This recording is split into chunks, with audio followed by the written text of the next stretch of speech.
Welcome to the Northwest Sports Fanatics YouTube channel. I'm your host, Orion. I got a great show for you here today. The Seattle Mariners versus the San Diego Padres. First pitch is going to be here in roughly 5 minutes. So let's cue up the music, take a look at the thumb, and let's get into the starting lineups. Happy Thursday, everyone.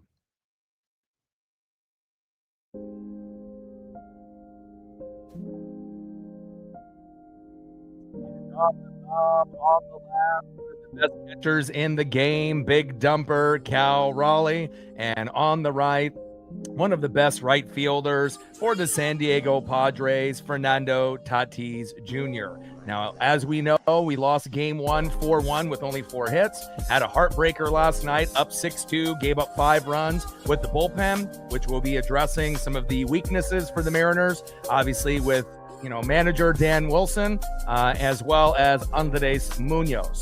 So let's get into the starting lineups here first for the visiting Seattle Mariners. Leading off for the Mariners at third base, Brendan Donovan. Batting second, catching today for Seattle, big dumper Cal Raleigh. Batting third, playing center field, it's J-Rod Julio Rodriguez. Batting cleanup, batting fourth, it's Nails, first baseman Josh Naylor. Batting fifth, playing left field, Randy Arozarena. Batting sixth, playing right field, the MVP so far, leading the team in home runs and batting average, Luke Raley. Batting seventh, playing shortstop, J.P. Crawford. Batting eighth, it's the Italian Stallion at DH, Dominic Canzone. And batting ninth, playing second base, Cole Young. And on the mound with a 0-0 record, an ERA of 6.92, it's La Piedra Luis Castillo. Has to be better than his last start against the Astros when we got down into a 7-2 hole. We ended up coming back, scoring 5 runs in the fifth in that game and winning 8-7. And again, it definitely stings when you end up losing when you have a lead, especially late in the game. And now let's get into the starting lineups here for the home San Diego Padres. Leading off for the Padres in left field, Ramon Laureano. Batting second, playing right field, Fernando Tatis Jr. Batting third, playing center field, the hero last night, Jackson Merrill. Batting cleanup, batting fourth, third baseman, Manny Machado. Batting fifth, playing shortstop, Xander Bogaerts. Batting sixth, playing first base, Gavin Sheets. Batting seventh, DHing tonight, Miguel Andujar. Batting eighth, catching today for San Diego, Luis Campuzano. And batting ninth, playing second base, it's the Crone Zone, Jake Cronenworth. And on the mound for the Padres with a 0-1 record, an ERA of 4.97, the former Dodger and Red Sox, now Padre, Walker Buehler. And we're going to be shooting for 100 likes, 100 on that dono train. And 5 to 15 subs. We're only 8 subs away from 23,800, and I have a good feeling we're going to hit that number here tonight. Shout out to my boy Brooks Beats with the best beats on YouTube. Michelle in the building, good luck in your game if you're not able to be here throughout. If you end up stopping in a little bit later, we can give you all the updates all day in the building. Let's go Mariners. Hey, let's get this W. We got to prevent the sweep. Tech in the building, what's good? Hawks in the building, what's good? And again, Uma, and it's not necessarily Jackson Merrill. I had a few people reach out, saying how he's such a clutch hitter. Let's be honest. If Andres Munoz does his job as a top 5 or top 10 closer, it doesn't matter what Jackson Merrill does. We win the game. Most of the time when you're up, 6-2, you win, right? Maybe you give up a run or two, but again, Andres Munoz got interviewed last night and said that his grip is off. right? And of course, he hasn't looked good today. He hasn't looked good yesterday. He hasn't looked good throughout 2026. So again, for me, I'm going to kind of showcase, the two biggest issues. So obviously, the biggest issue going, into the Astros series was hitting, right? Our defense was good. Pitching was good. Bullpen was pretty good besides Munoz, as the closer. And then finally, we played the Astros. We got the mop, AKA the sweep, right? And the hitting, obviously was something that came back. And we're able to hit, for the most part, a little bit better besides game one against the Padres. But now the two biggest weaknesses for the Seattle Mariners are glaring. And this is number one, Dan Wilson. I feel like, with him as a manager, when you have critical, high, stress situations, he's fucking terrible. He doesn't know when to pull guys. He keeps guys in too long, and he ends up pulling guys too early. He just doesn't have the awareness and the it factor, to be able to be successful, long term for us. And again, we know Scott Service would do the same thing. There was a moment when Mooney, who is our second biggest issue in obviously the bullpen, he was losing it. And once you have a couple guys on with no outs, guess what? This is what you do if you have a good manager. You bring in Matt Brash, and Matt Brash ends up being your new closer until Mooney can get that grip down and he can prove to the team that he can be the closer again. Luckily we have two guys that are interchangeable, but will Dan Wilson do that? No, he won't. And that's the issue. If we want to be able to win, against good teams, there's going to be these high risk situations and you have to make the right decision. Not only did Dan Wilson mess up with Andres Munoz, he could have brought in Matt Brash, but did Jose Ferrer. And obviously, the bullpen, Edward Bizardo has been pretty consistent. Brash has been pretty good. Ferrer and Gabe Spire have been hit or miss. Legomina and the rest at the bottom, same thing, And again, Mooney has been terrible. So again, unless we can figure out, how to make Mooney right, I would put Matt Brash as the closer. Otherwise, if we stay with Mooney, we'll see what happens, and it's not going to be good. Let's get into the first pitch here. And we are about to go. First pitch from Walker Buehler, high and away, four-seam fastball, 94 miles an hour there to Brendan Donovan. 1-0 count. Brendan Donovan in the box. Walker Buehler on the mound.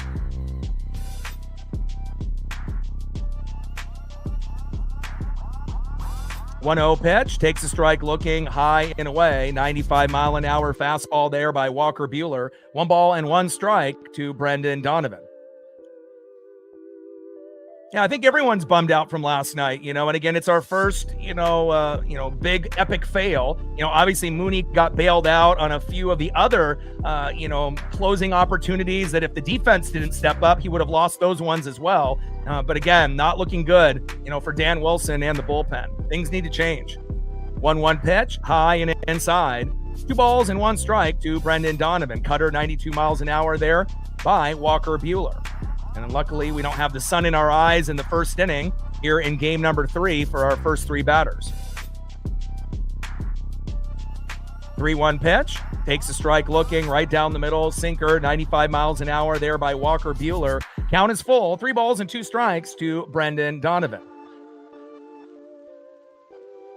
3-2 pitch, high and away, great eye there with the cutter, 91 miles an hour, missing by Buehler, and we got Brendan Donovan at first base with a walk. I love it. Got to capitalize early and often. Next up is the big dumper, Cal Raleigh. On deck is Julio Rodriguez.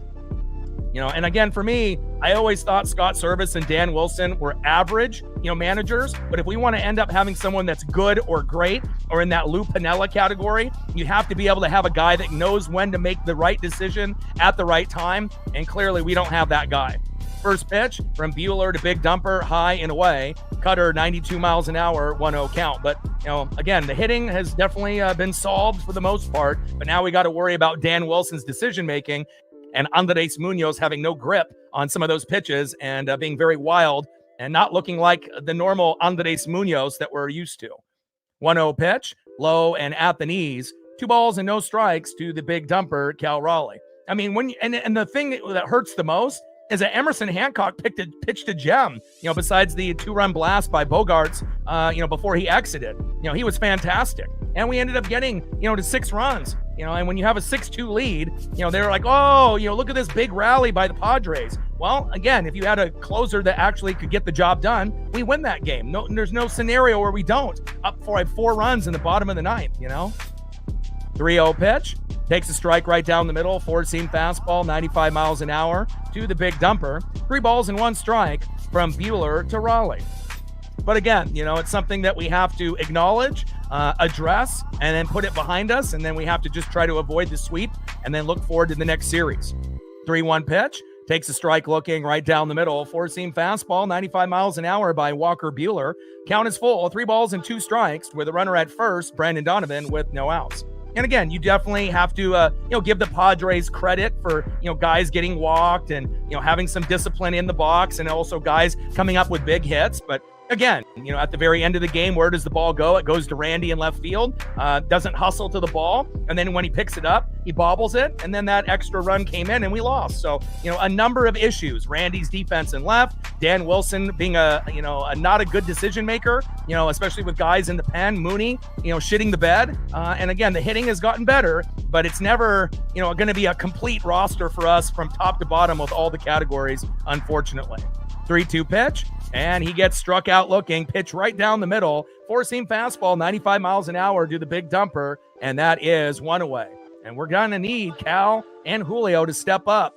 And again, Luke Raley's been the MVP of the team. Randy has been pretty good in the box, besides defensively on ground balls. Again, Julio did leave a couple opportunities with bases loaded and runners at first and second and first. And he didn't get anybody, across the board, which is a little frustrating. It was able to end up getting a walk yesterday. But again, when you're supposed to be one of the best, outfielders in the game and arguably the best center fielder in the game, even though he doesn't really play well in the first half of the season so far in his career, you got to be able to make some plays for us at some point or another. 1-0 pitch, low and away. Cutter, 89 miles an hour there by Walker Buehler. 2 balls and no strikes with a runner at first, Brendan Donovan with 1 out. 0-0 here early between the Mariners and the Padres.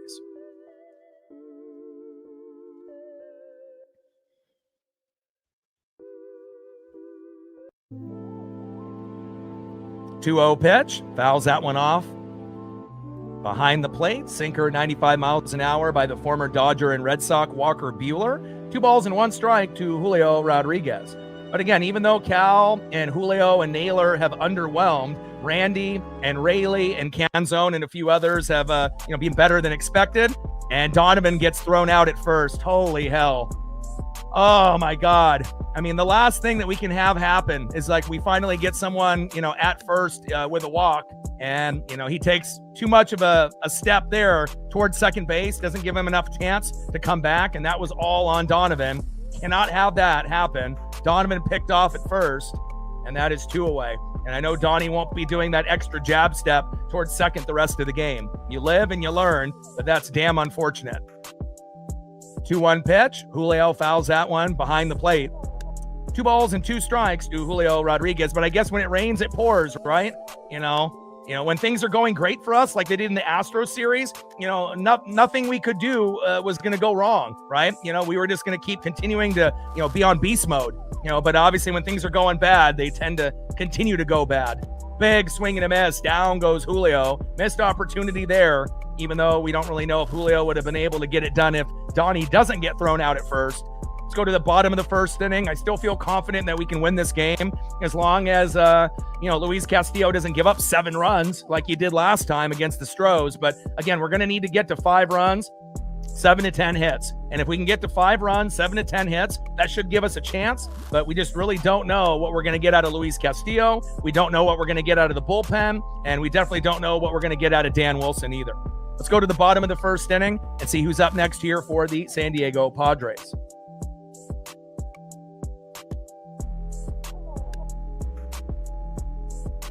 Leading off for the Padres in left field, Ramon Laureano. Batting second, playing right field, Fernando Tatis Jr.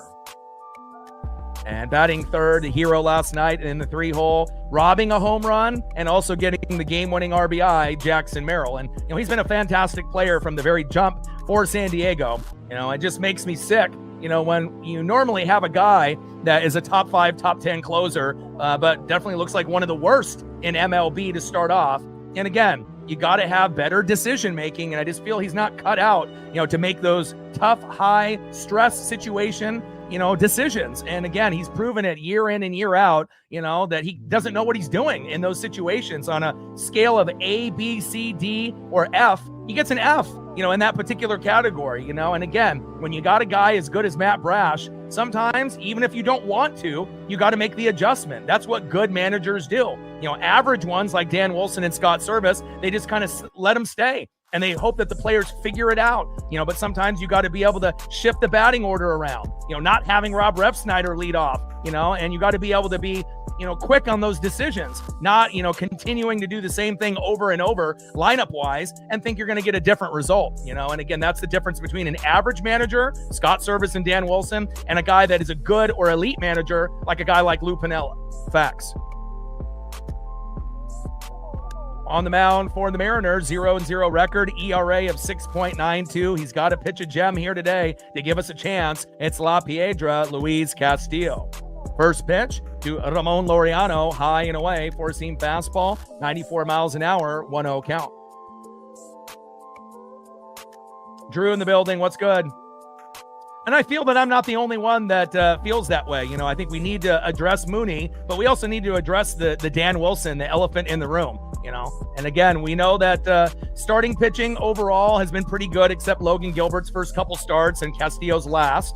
The bullpen overall has been pretty good, other than Mooney, the closer, and we couldn't hit, but we started to figure that out in the Astros series, even though we only got 1 run and 4 hits in game 1 in this series, but again, now we have to worry about the manager making the right decisions at the right time. And, if Mooney can't get it done, he needs to be a guy that's switched with Brash, and maybe we have Brash as a closer and Mooney can come in the 8th. And if he shits the bed then, don't put him in. I mean, it's simple as that.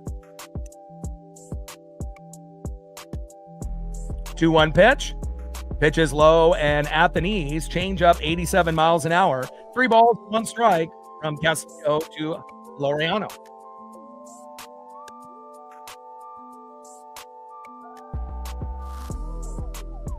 Three-one pitch, and just like that, a walk right out of the gates. So Buehler ended up walking Donovan, but we threw him out. Maybe we can do the same thing with Castillo and Ramon Laureano as he goes to first off a 5-pitch walk. Not what you want to see. Next up in the 2-hole, right fielder Fernando Tatis Jr. But I'm not a negative guy. I'm very positive, 99.99% of the time, but sometimes things do need to be addressed, especially a really bad loss like last night. Hard hit ball, deep right field, all the way back to the wall. Luke Raley is there.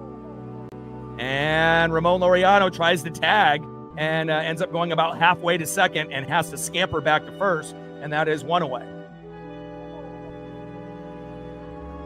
Down goes Fernando Tatis Jr. flying out to right to Luke Raley, who's been absolutely fantastic. Number 1 on the team with home runs, as well, number 1 in batting average. Let's go, Luke Raley.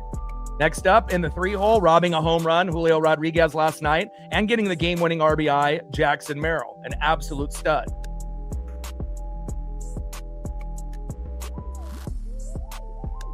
First pitch to Jackson Merrill is a ball. Low and at the knees and gets away from Cal Raleigh. Sinker, 94 miles an hour, 1-0 count. I did not. I was doing a lot of prep, obviously, for this particular stream and spending time with the pup. 1-0 pitch, low and away. 2 balls and no strikes from Castillo to Merrill. Bottom of the first inning, runner at first with 1 out. 0-0 here early between the Mariners and the Padres, and we have to desperately win this game to prevent the sweep. I mean, it's as ugly as it gets, only getting 4 hits and 1 run in game number 1 against a very quality team in the San Diego Padres, and a game that we should have won where Emerson Hancock pitched a gem, but then Dan Wilson and Andres Munoz, ended up blowing it for us at the end of the game, as well as Jose Ferrer. 2-1 pitch from Castillo to Merrill, and he fouls that one off towards first base with the laser. Four-seam fastball, 95 miles an hour there by Castillo. 2 balls and 2 strikes with a runner at first with 1 out to Jackson Merrill. And again, I don't expect Castillo to get 7 to 10 Ks, probably somewhere, between 3 and 6. So if that's the case, he's going to need some double plays to be able to help him out if we're going to have a chance in this game tonight. Throw to first. And Laureano gets back to first base just in time. Trident's up. Let's go, M's.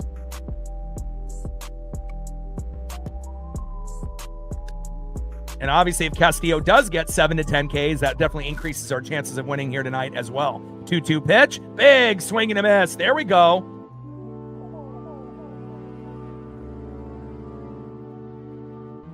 That's the good Castillo. That's the good La Piedra, And again, sometimes, we're going to get the good version of Luis, just like the good version of Gabe Spire, and sometimes not. But nice job there with a nice punch out and bringing a little bit of electricity for Mariner fans, and that is 2 away.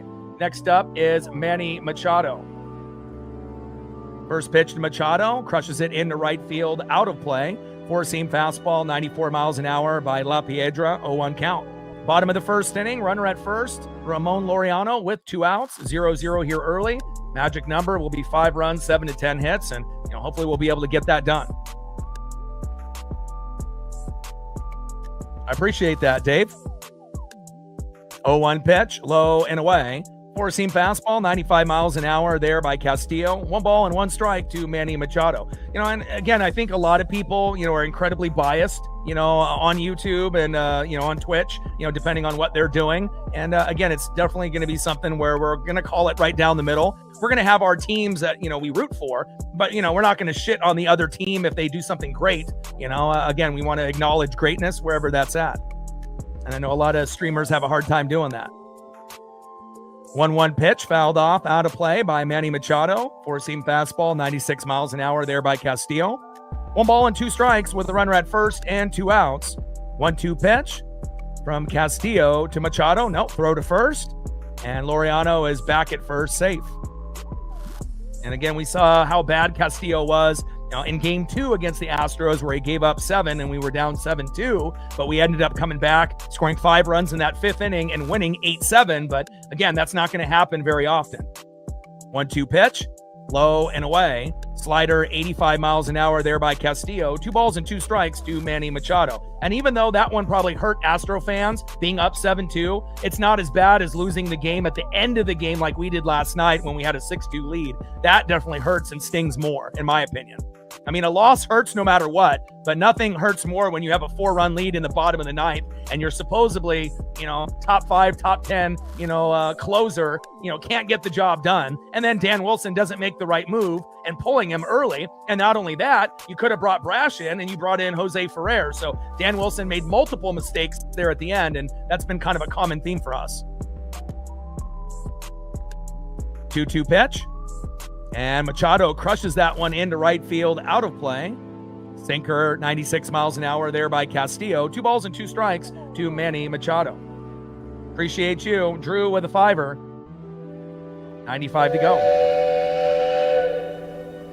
And not, that's the difference between average managers, good managers, and elite managers. Guys that end up, working the lineups and moving those guys around. And a force out at second, and got him.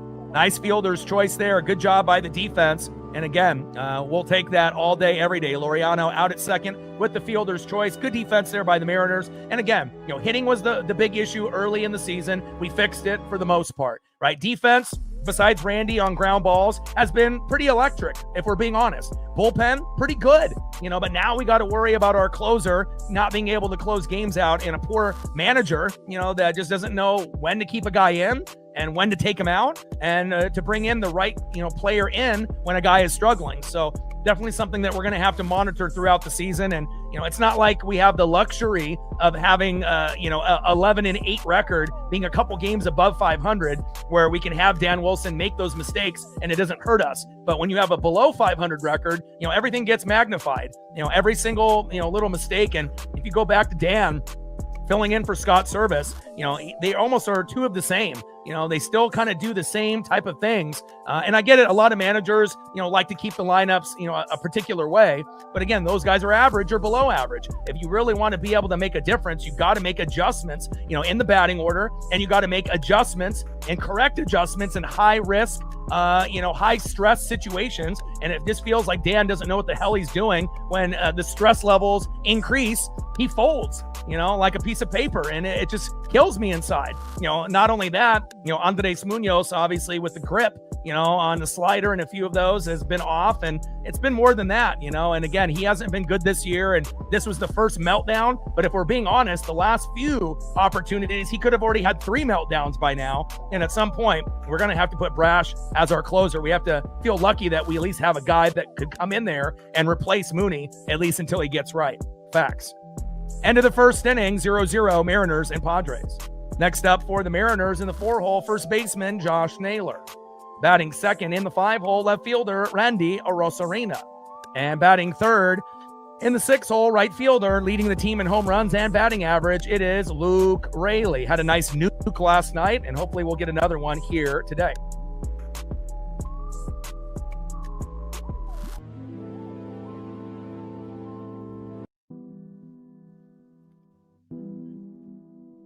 Walker Buehler on the mound. And Josh Naylor in the box. Didn't really do a lot of the high kick, that we were used to. And now he implements it there on the first pitch. But he only did it on, a few at-bats, per at-bat. We need to see that leg kick every single swing. First pitch is fouled off there by Naylor. And again, sometimes it's just a little leg kick. Sometimes it's a really high leg kick. But again, I know it's kind of awkward for him, but when he does it, it works. I mean, he didn't do it yesterday, and he went 0 for 5. Did it obviously multiple times in that Game 4 game against the Astros. And look what happened. A 3-run blast, a 2-run jack, and he did it in the first game in this series and got a hit. So, do what works. No balls and 2 strikes from Buehler to Naylor. Come on, Josh. Let's go Nails. 0-2 pitch. Check swing. Did he go? No, he did not. 1 ball and 2 strikes to Josh Naylor. Come on, Nails.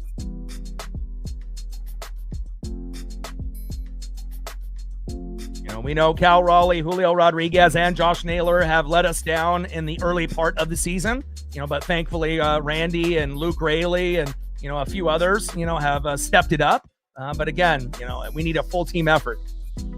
1-2 pitch fouled off into the upper deck out there. Slider 86 miles an hour by Buehler. 1 ball and 2 strikes to Josh Naylor. And again, hopefully we'll be able to get a few home runs and maybe get Buehler to exit, by the 5th if we're lucky. 1-2 pitch. Big lazy swing there by Naylor, almost like a golf swing, and that is strike 3. Nice punch out there by Walker Buehler, bringing a little electricity for Padre fans out there. I see you. Down goes Nails, and that is 1 away. Next up in the 5-hole, left fielder Randy Arozarena. Now, Randy has been hustling, to first base a little bit more than we've normally seen. His play in the box has actually been pretty good. But again, the defense there in left field, especially on ground balls, yikes. First pitch to Randy, takes a strike looking right down the middle, 0-1 count.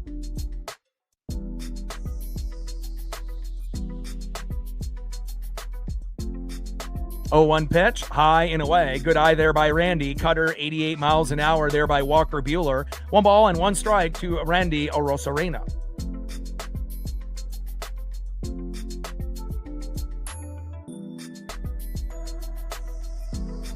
1-1 pitch, big swing and a miss. Nasty knuckle curve there by Walker Buehler.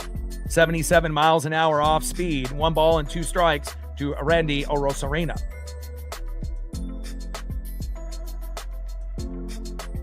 1-2 pitch. Low and away.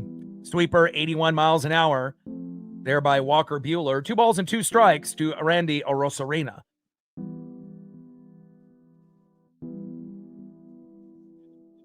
Come on, Randy. 2-2 pitch. Hard hit ball, deep right field. And caught. Fernando Tatis Jr. had to kind of block out the sun there. I was hoping for, maybe that to drop down with him losing the ball in that sun. But unfortunately, Tatis gets that ball, and that is 2 away. Next up, the best hitter on the team, batting average-wise and home runs, right fielder Luke Raley. And Luke had a fantastic nuke last night, and we're probably going to need him to do it again here today if we have a chance.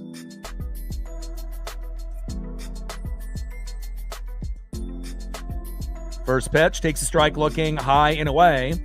0-1 count. Sweeper 81 miles an hour there by Walker Buehler.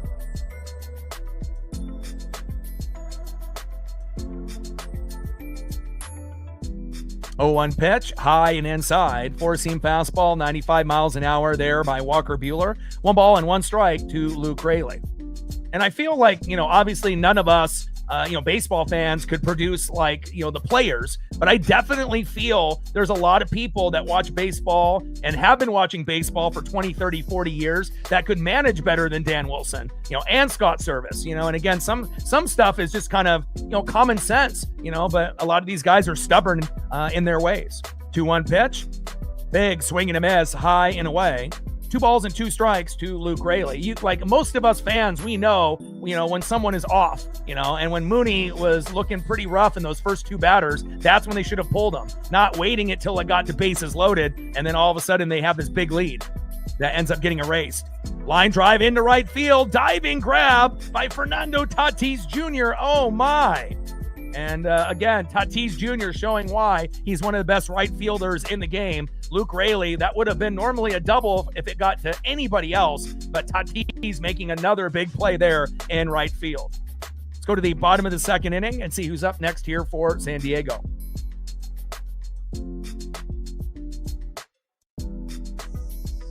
Next up in the 5-hole, shortstop Xander Bogaerts. Batting second in the 6-hole, first baseman Gavin Sheets. And batting third, playing today for the first time in the series in the 7-hole, DHing Miguel Andujar. And on the mound for the Mariners, 0-0 record, ERA of 6.92, Luis Castillo. Trident's up, let's go M's. We were only 8 subs away from 23,800, and we're still at that number right now. So we only need 8 subs. We've gained 375 plus since the beginning of the season. And if we can get 8 subs here today, we'll be at 23,800.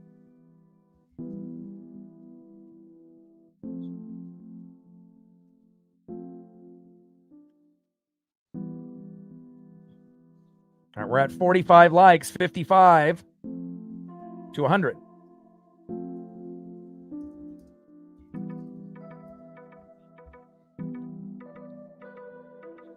Let's go, baby. Yeah, and again, if you've been a hardcore fan, of this channel and you're a fanatic and we've been watching these games together, as everyone knows, Mooney's looked terrible. Yeah, he ended up blowing, the game last night, but if you go back and look at the, last 2 or 3 before that, we ended up winning games, but barely, where he had bases loaded, gave up a run, and if we didn't end up getting a hard hit ball to third to be able to get that runner coming to third with a toe tap on the bag or getting, some good defense to bail him out, he would have already had 3 blown saves in his last 3 outings. So, he's been terrible. And again, he got interviewed late last night and, said it's a grip issue, but I think it's a mental issue as well, and I hope Dan Wilson is smart enough, which I don't think he is, to make the switch and put Matt Brash as the closer until, Mooney gets right. Because if he continues to throw Mooney out there, there's going to be situations like that where we're going to lose games where we played really well. And I feel really bad for Emerson Hancock because he deserved that victory,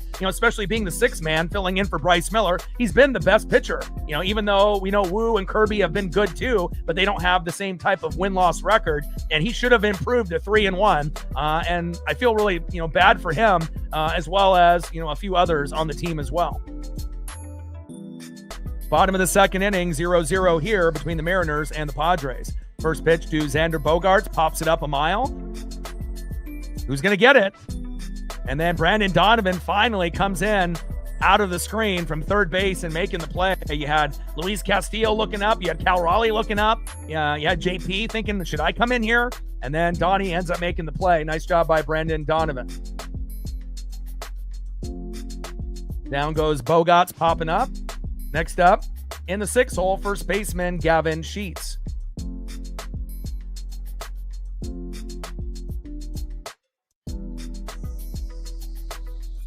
First pitch, takes a strike, looking low and away with a sinker, 96 miles an hour, 0-1 count. And again, another individual that played in the WBC, that has been struggling, and it relates to pitchers, not just hitters. 0-1 pitch, fouled off, low and away. No balls and 2 strikes to Gavin Sheets.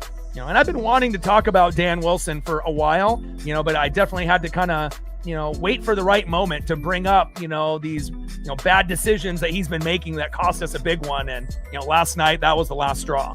0-2 pitch, low and away. 1 ball and 2 strikes from Castillo to Sheets. But on the flip side, we're not going to have that happen to us a lot this year. At least I hope not, because, again, there's nothing more stinging in a loss when you lose it in the bottom of the ninth, when you have a 1, 2, 3, 4, 5 run lead and then you lose it. Pitch fouled off behind the plate there by Gavin Sheets. 1 ball and 2 strikes with nobody on and 1 out. Bottom of the second inning, 0-0 here early between the Mariners and the Padres, and we need to prevent the sweep. Yeah, it was the worst loss of the year last year, of this year, last night. Popped up, out of play, and it goes into the third row there. But again, if you watched Mooney, in his last, couple opportunities, that was definitely going to happen at some point. And it just so happened it happened last night. But, he hasn't looked good all year. I think he's had maybe 1 good showing, in 2026, and all the rest have been terrible. I mean, we've been able to win some of those games where he looked terrible, but again, it's definitely escalating. 1-2 pitch, hard hit ball, shallow left field, and it drops in between Julio and Randy Arozarena, and Sheets is hustling to second, and that is a stand-up double there by Gavin Sheets. And the crowd be chanting, "Holy Sheets, holy Sheets." Okay, I hear you. Next up, in the 7-hole, DHing and playing for the first time, Miguel Andujar. And hopefully we'll be able to get a double play or get these last few outs. We don't want to get ourselves into too much of a deficit here early, and hopefully we'll be able to, get the lead first. But again, it's not how you start, it's how you finish. And but again, getting off to a good start will definitely be key, since we already have lost this series and we are trying to prevent the sweep. I've never seen Mooney look this bad, ever, First pitch by Castillo. Hard hit ball by Andujar, and it goes over Donnie's head there, and now we got runners at first and third with 1 out. I mean, baseball is just so many things, hitting, starting pitching, bullpen, managing, the closer. It's like you have to have so many things running on all cylinders. And a lot of times you're not going to have all of those things going in your favor. Nice base knock there by Andujar. Next up in the 8-hole, catcher Luis Campusano. And we need a double play desperately here. Give me a slow dribbler up the middle, toe tap on the bag, throw to first, and keep this game 0-0 and keep that runner at third. First pitch from Castillo to Campusano. Takes a strike looking. Slider, 85 miles an hour, right down the middle, 0-1 count.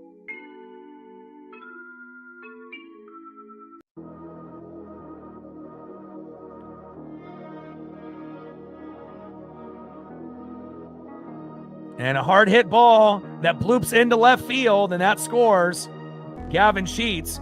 And Castillo's struggles continue, and after, having the meltdown by Mooney, you got another guy that's not trustworthy in Luis Castillo. And honestly, I would keep Hancock in the lineup, and I would put Bryce Miller in for Castillo, which I know they probably won't do, but a good manager would, Sometimes you have, this blind loyalty to certain guys like Munoz and Castillo, but if they're not playing well, you have to make the adjustment. Now we got runners at first and second with 1 out. Next up is Jake Cronenworth.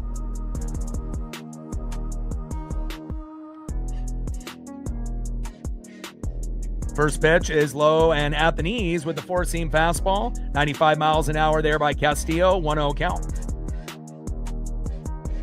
And we know he gave up 7, when we were down 7-2 in game 2 of the Stros. So, to me, he is by far the worst starter on the team. And honestly, as we went into the end of last season, I was kind of hoping that we would trade him, but I don't think anybody really wants him, and I honestly think if Cade Anderson got called up, he would be pitching better than Castillo. and he might actually surprise quite a few people. Ryan Sloan is obviously, in the mix as well, but Cade will get the call up before Sloan, more than likely. 2-0 pitch, low and at the knees. 3 balls and no strikes to Jake Cronenworth. And then when Bryce Miller comes back from the injury, we really don't know how good he'll be. He might end up being terrible, for the first couple months of the season. So we know how long it took Kirby and Gilbert to adjust after their injuries last season. 3-0 pitch, takes a strike looking high and away. 3 balls and 1 strike with runners at first and second and 1 out. Bottom of the second inning, Padres up 1-0. We got to keep it close. We can't have Castillo give up any more than 3 runs if we're going to have a chance today. And those bats got to come alive for the Mariners. Line drive to Castillo, pick it up, throw to first. And then Naylor can't even get it. Jesus Christ. Godly. When it rains, it pours. He got hit, with the line drive, kind of fumbled the bag like Randy did in left field at the end of the game, and then throw to first. You got to make sure that throw is sharp at first. And a lot of times, these pitchers, get kind of, running around with their, head cut off, like a chicken with its head cut off, and Naylor can't make the grab. Fucking A, man.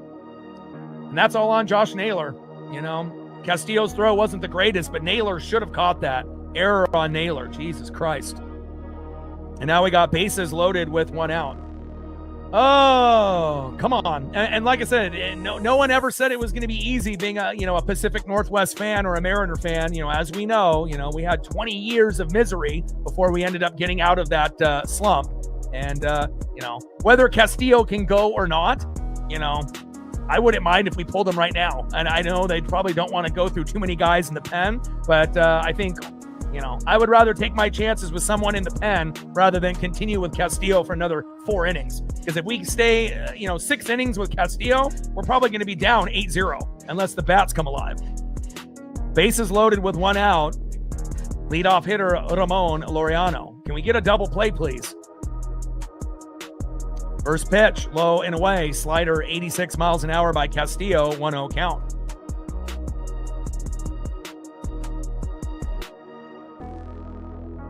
Hell, at this point, anybody.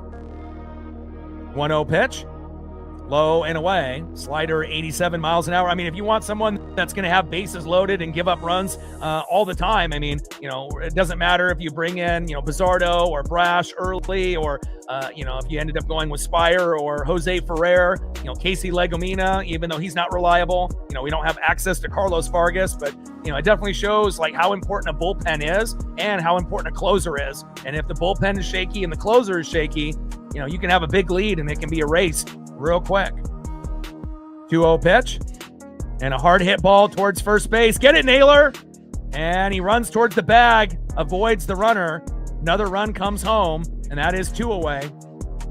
2-0 Padres. Good defense there by Naylor, making up for his error. And hopefully we'll be able to get this last out and only be down by 2 runs.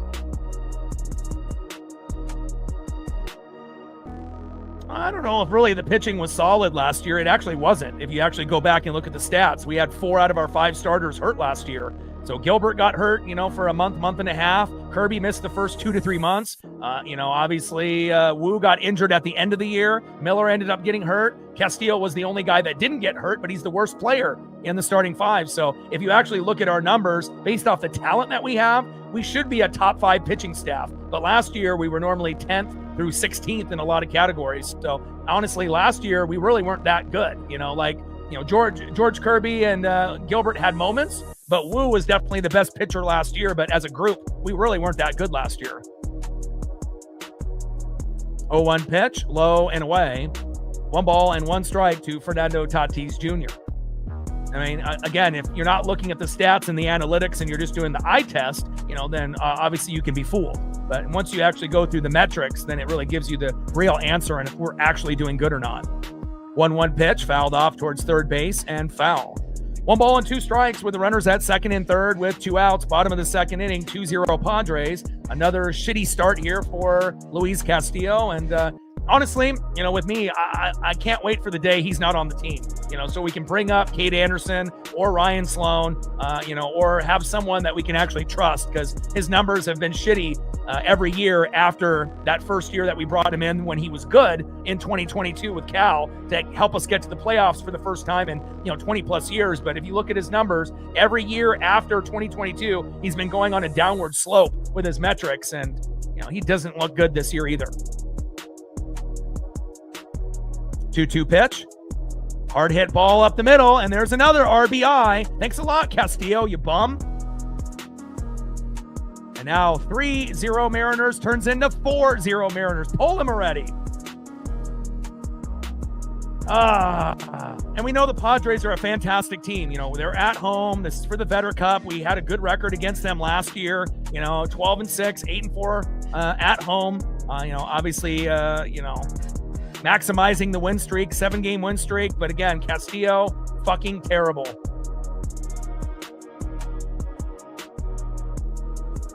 I mean, if you've been a fan of this team since 1985, you know what guys are good and what guys aren't. So, I mean, you tell me if you want someone that's a shitty player on your team. And nice job there by J.P. Crawford with some good defense. But, true Mariner fans, they would know. Mooney can correct his, problems, at least we hope. But, Castillo's getting old. It's not like he's in his 20s anymore, and again, especially when you got a guy, the first round pick, number 3 overall, that came off a natty in Cade Anderson. I guarantee Cade can do better than Luis Castillo even right now, and again, we need to be able to maximize the talent that we have, just like we need to bring up Colt Emerson to give us a little bit of a lift, obviously, but they want to keep JP at shortstop because this might be his last year with the team, but who's going to end up helping us the most offensively and defensively? Colt would definitely really help us out, and same thing with Cade Anderson. So, I mean, unless you like, being down 4-0, but again, I think a lot of us would agree, I don't care for Luis Castillo, and again, there's going to be games where he pitches well, and he'll get 7 to 10 Ks, but, if you've watched him in that Astro game, and then what you've seen here, it's the same thing. He doesn't have any control, he's very wild, and again, he's getting up there in age, not reliable, and again, at this point, he's just a name. And again, if you're going to get attached to a name, like in fantasy football, you pick a guy for a name, but that doesn't mean he's going to produce. And you got to be able to make that decision. End of the second inning, 4-0 Padres. Let's see who's up next here in the top of the third. Next up in the 7-hole, shortstop, J.P. Crawford. Batting second in the 8-hole, DHing, it's the Italian stallion, Dominic Canzone. And batting third in the 9-hole, second baseman, Cole Young. End of the second inning, 4-0 Padres.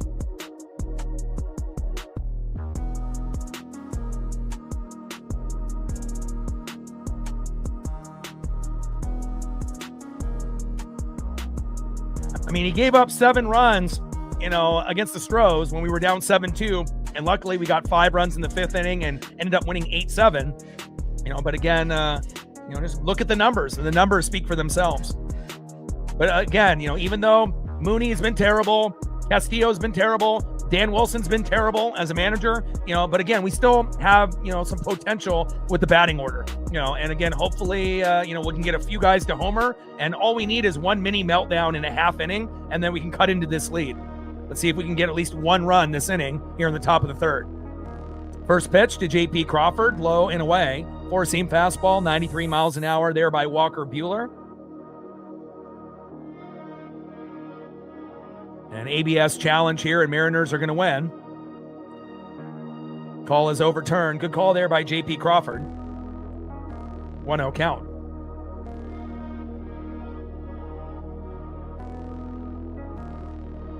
1-0 pitch, takes a strike looking high and away. Cutter 89 miles an hour there by Walker Buehler. 1 ball and 1 strike to J.P. Crawford. Bunt attempt there by J.P. ends up going foul.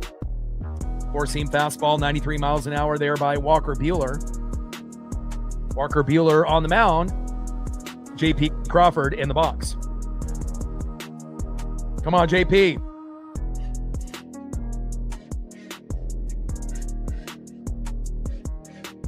1-2 pitch, high and away. Knuckle curve, 76 miles an hour, missing there. 2 balls and 2 strikes to J.P. Crawford. Captain in the building, what's good? Xavier in the building, what's good? 2-2 pitch, and big swing and a miss. Knuckle curve, 78 miles an hour there by Walker Buehler, and that is 1 away. Down goes JP. Next up in the 8-hole, the Italian Stallion DHing Dominic Canzone, and on deck in the 9-hole, second baseman Cole Young. And again, anytime you end up struggling, sometimes you need that shot in the arm. Whether that means bringing up Colt Emerson, and that would be the first guy to bring up, and I would really love for Cade Anderson to get called up this season as well, sooner than later. 0-1 pitch. Fouls that one off right down the middle. Change up 89 miles an hour there by Buehler. No balls and 2 strikes to Dominic Canzone. Come on, Dom.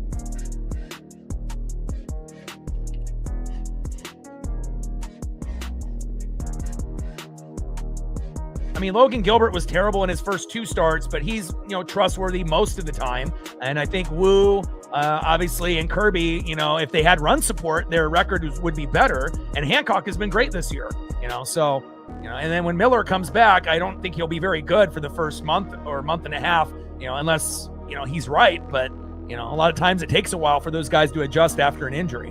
1-2 pitch. And Canzone pops it up into shallow center field. Jackson Merrill is there, and that is 2 away.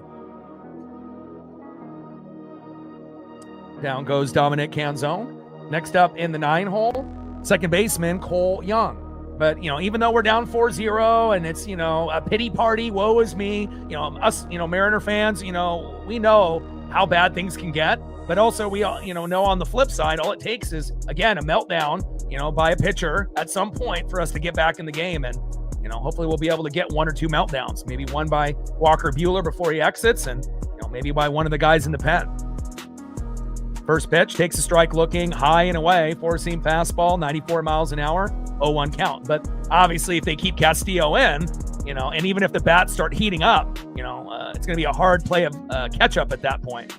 Popped up to Jackson Merrill into center field, and that is out number 3. Let's go to the bottom of the 3rd inning, 4-0 Padres.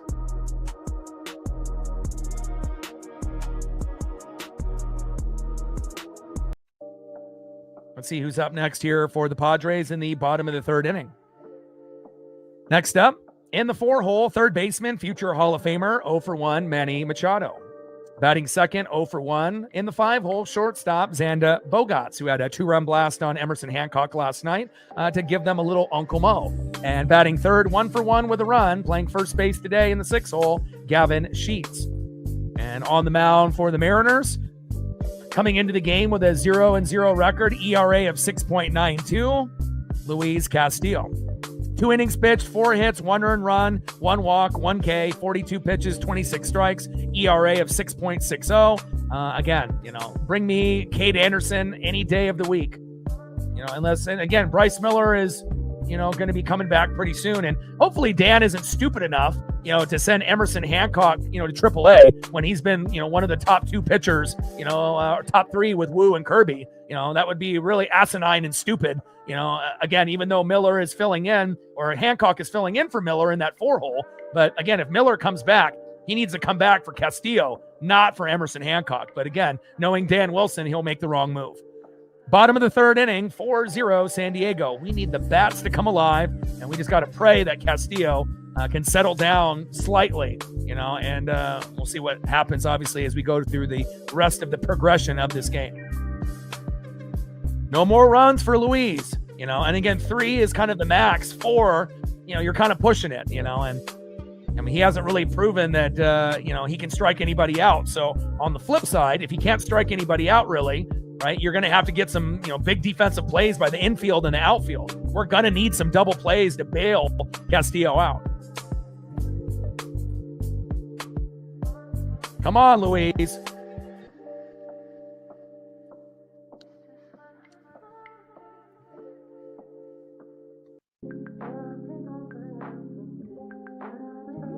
Luis Castillo on the mound, Manny Machado in the box. First pitch to Machado and another base hit. I mean, he just doesn't have anything. He doesn't have high-end velocity. He doesn't have good control. It just, pretty much might as well be Casey Legomina out there. Slider, 82 miles an hour. That's not fooling anybody, especially not a future Hall of Famer like Manny Machado. It's just like I feel like we're watching spring training or something. Next up in the 5-hole, Xander Bogaerts. And honestly, I would have already pulled him. I would have already had another pitcher out here for the third inning. Yeah, they got to have somebody warming up, because if they end up keeping him in there 6 innings, we might be down by 8 to 10 runs at that point. And that's not over-exaggerating one bit. First pitch is high and away. Four-seam fastball, 94 miles an hour there by Castillo, 1-0 count.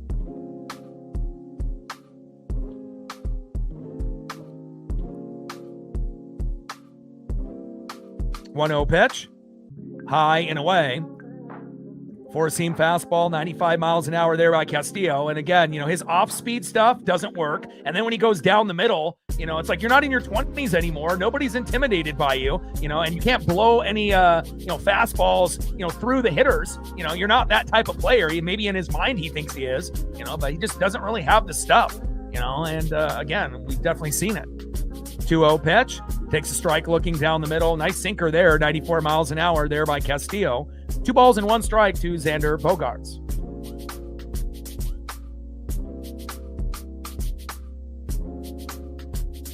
Two-one pitch, low and away.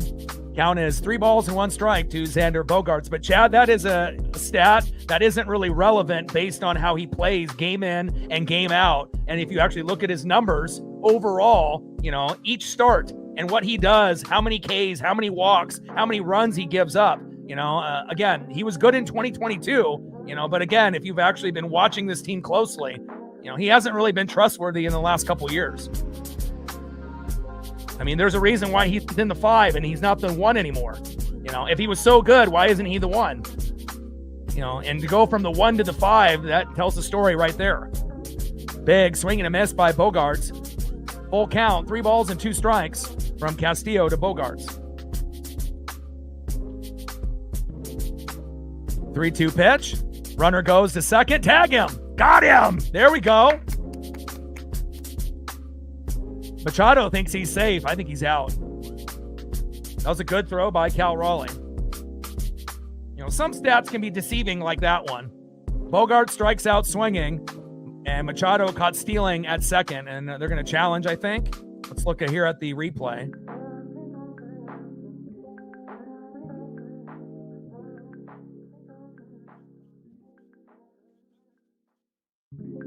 And first, initial look, he looked out by a mile. And then the second replay, he actually looked like he might have been safe. Let's look at the reverse angle.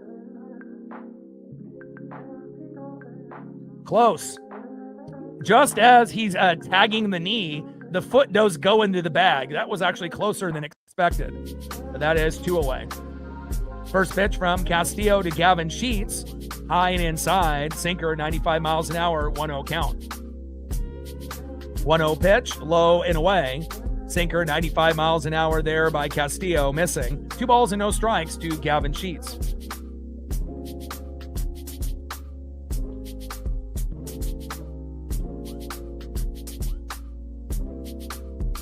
Two-0 pitch, high and away. Sinker, 95 miles an hour by Luis Castillo. Unfortunately, after he ends up leaving our team, that stat that you brought up, that's not going to be something that Mariner fans are really going to care. It's like, good for you, in that time period, but people are going to remember how you played, game in and game out, not necessarily the 3.37 ERA and, best in franchise history with at least 500 innings. No one's going to care about that. All we're going to remember is the fucking big losses and the shitty pitching that he did. 3-1 pitch, and that one goes out of play. Baseball's about consistency. And obviously that's some good numbers, on the paper, but again, lately, he hasn't reflected those numbers in quite a few years. Count is full. 3 balls and 2 strikes to Gavin Sheets. 3-2 pitch. I mean, I know there's going to be fans of him, but again, for me, I'm not really a fan of him, and again, just because I can't trust him, There are certain guys that can, fix their problem, like Andres Munoz, but for me, Castillo is just a name, and again, we definitely needed to move on from him a couple years ago. 3-2 pitch is inside, and another walk. I mean, unless you like pitchers giving up 4, 5, 6, 7 runs on the regular, I sure as hell don't. Next up, for the Padres, 1-for-1 with a run in the 7-hole, DHing Miguel Andujar. And there's not very many Mariner fans that are going to say Luis Castillo is my favorite pitcher in the starting 5. I highly doubt anyone's going to say that. People are going to go with, Wu and Kirby and Gilbert. Hell, you might even get people saying Miller over Castillo, on some of those discussions. First pitch in play, little shallow blooper into left field. Randy is there, and that is out number 3. Well, at least good job there by Castillo in that particular inning where they didn't score any runs, thank God. And let's go to the top of the 4th inning and let's see if we can get on the board.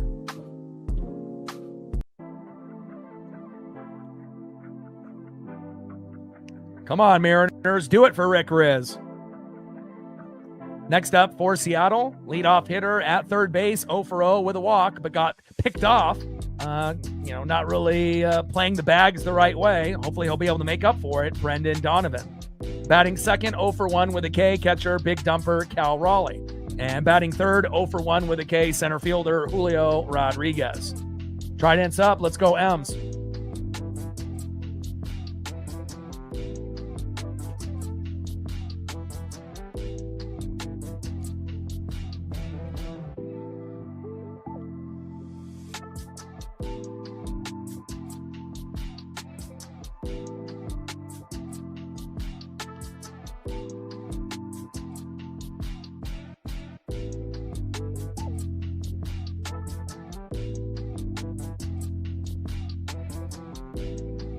Yeah, it actually has nothing to do with the bats. It's just about him personally as a pitcher.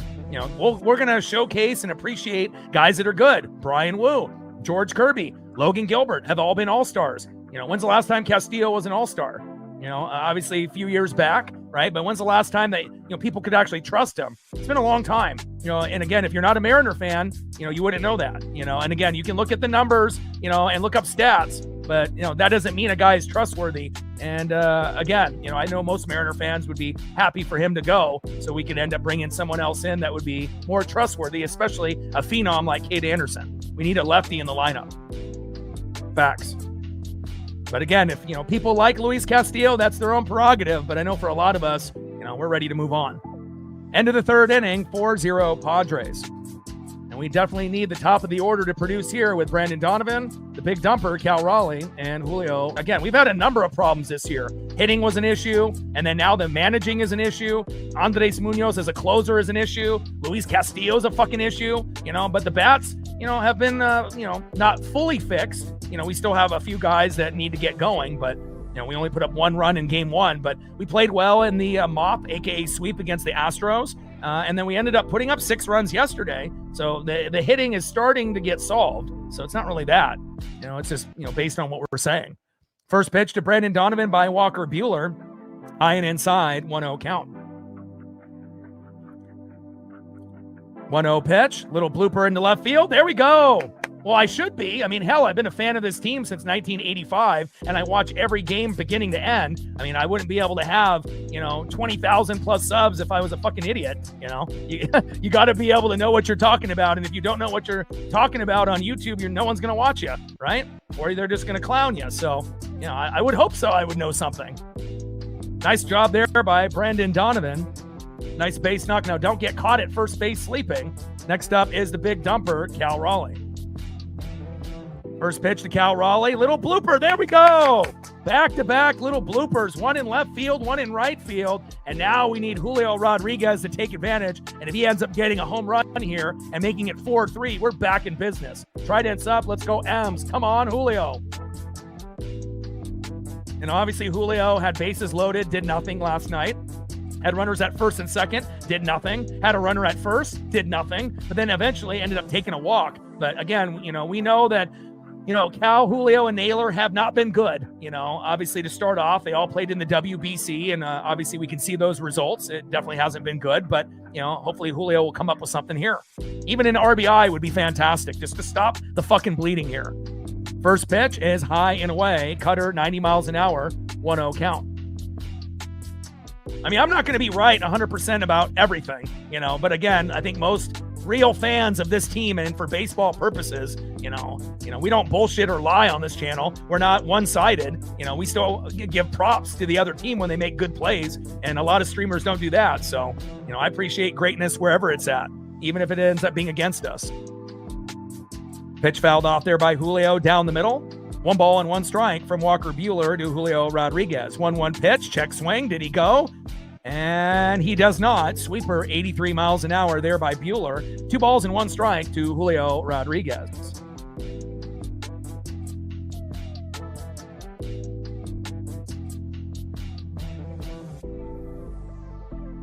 Two-one pitch, takes a strike looking right down the middle. 2 balls and 2 strikes to Julio Rodriguez. Come on, Julio.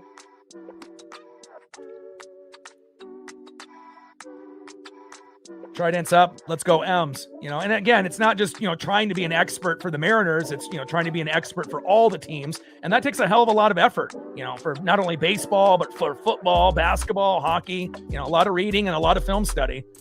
We don't just kind of wing it like a lot of other streamers. 2-2 pitch. And Julio pops it up and it fades out of play.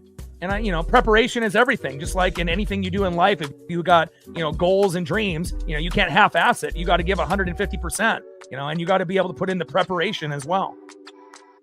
2 balls and 2 strikes from Walker Buehler to Julio Rodriguez. Hey, we're down by 4 runs, but, we can, cut into this lead if Julio can get a big RBI here.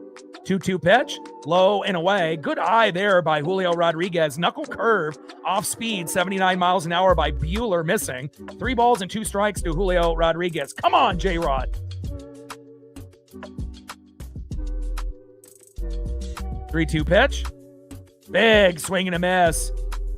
Perfect pitch on Julio, low and away, and got him. I was really hoping for a walk or a base knock there, but down goes Julio, and that is 1 away. All right, if we can get a leg kick out of Josh Naylor, this can be 4-3. Top of the 4th inning with runners at first and second with 1 out. Brendan Donovan did his job. Cal Raleigh did his job. Can we get Josh Naylor to do a leg kick and possibly get an RBI or a home run here? And conveniently, we have the sun now right into the eyes of Josh Naylor. And we had that in the 1st inning for the Mariners in Game 1 and Game 2. And now conveniently here in the top of the 4th. First pitch is low and at the knees. Sinker, 94 miles an hour, 1-0 count. Come on, Nails.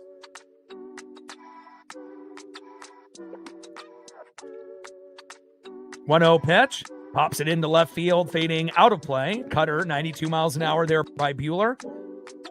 And you might have to grab some sunglasses at some point here. Look at that sun just glaring off Naylor's face. Holy hell. I feel like I'm watching a Cowboy game with Jerry Jones trying to cheat and have that roof open so the sun is in the eyes of the quarterback of the opposing team. And we know Jerry Jones would do that all the time. And he acts like that's not on purpose, and everyone knows it is. 1-1 pitch. That's fouled off. Knuckle curve, 78 miles an hour. 1 ball and 2 strikes to Josh Naylor. Come on, Nails. I'm going to be doing Mariners because that's the priority. But again, I do believe the night 1 of the draft, the Mariners are off. So I'll probably be able to do that, but I won't be doing night 2 or night 3. And Naylor, line drive, fuck. Back to first base, safe. Oh, almost a double play. Line drive to Cronenworth, and Cal Raleigh just got back to first in time. And I was hoping that Naylor would be able to have a little bit more oomph in that at-bat. A lot of his beginning at-bats to start the season were just slow dribblers in the infield, and it was nothing. But then he's been able to do this leg kick and get a little bit more power. But again, now we have to hope that Randy can get on board with a walk or an RBI. And then we got our best hitter, leading the team in batting average and home runs, Luke Raley, on deck. Come on. If we can get to Raley, we could end up, cutting into this lead 4-2 or 4-3. But let's see if Randy can come up with something here. We need some Soto mojo. We need some Mariner magic. Come on. First pitch to Randy. Big swing and a miss. Low and away. Slider 86 miles an hour by Walker Buehler. He loves to bait those players, on garbage outside, and a lot of the Mariner batters are biting. Top of the fourth inning, runners at first and second. Brandon Donovan at second. Cal Raleigh at first with 2 outs. Come on, Randy. 0-1 pitch. Good patience there by Randy after seeing that first garbage pitch that he swung at. Slider 84 miles an hour. 1 ball and 1 strike to Randy Arozarena.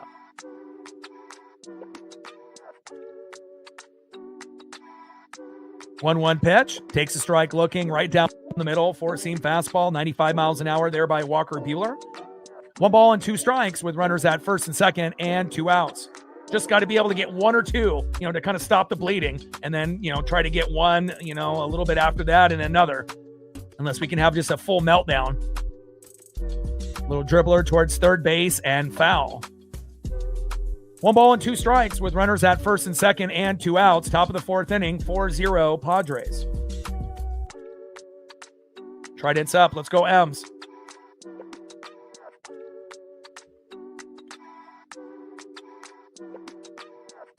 One-two pitch. Randy, hard hit ball into deep left field, but fading foul.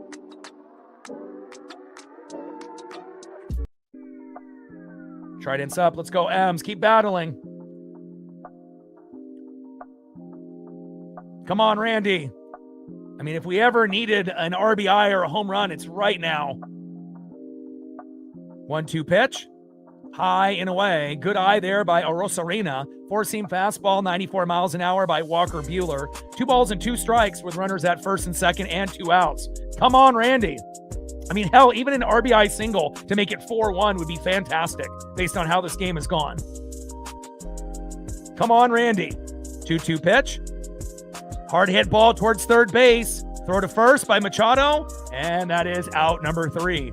We leave 2 stranded. And let's go to the bottom of the fourth inning and see who's up next here for the Padres.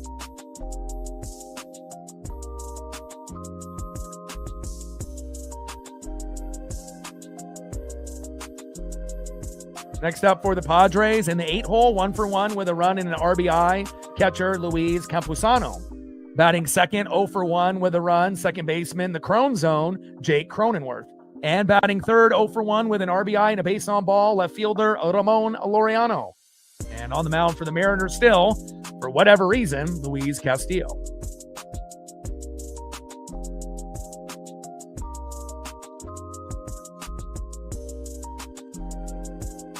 Gained another sub since the last commercial break. Appreciate you.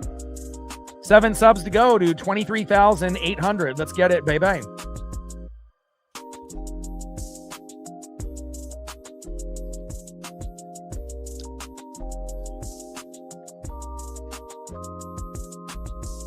All right, we're at 75 likes, 25 to get to 100. Let's go.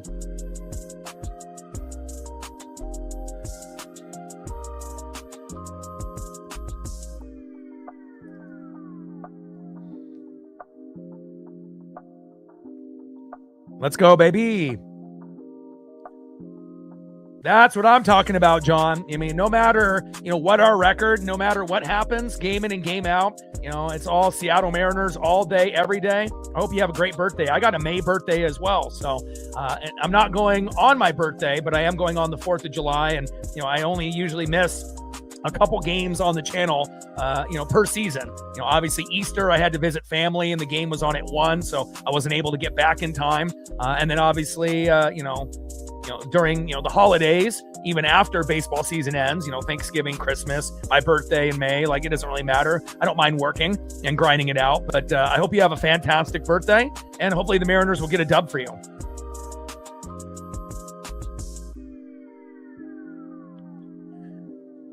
He's not throwing the game, but this is just what average managers do. They keep the same type of repetition, with the lineups. They don't make adjustments. They don't slide guys down in the order to make the team better. And they try to maximize, the pitch count for the guys because they're worried about the bullpen, on how many innings those guys have gone. So, he just is going to hope that guy figures it out, but again, that's the difference between average managers like Scott Service and Dan Wilson and good ones, or elite ones like Lou Piniella. You have to be able to make adjustments. And, again, in also high stress situations, Dan Wilson gets an F grade, always pulls a guy too early or brings in the wrong guy. 1-1 pitch, low and away. Four-seam fastball, 93 miles an hour there by Castillo. 2 balls and 1 strike from Castillo to Campusano. But again, he didn't give up anything in the third inning, so it's not like he gave up 4 runs in the second and 4 in the third. So I guess we have to give him a little bit of credit last inning. And a little blooper up to Julio Rodriguez into center field, and he got it. And that is 1 away. No fly zone. We know that Julio Rodriguez might struggle in the box, but one thing that we can count on for him, more times than not, he will get the job done there in center field. Next up, 0 for 1 with a run. In the 9 hole, it's the Crone zone, Jake Cronenworth.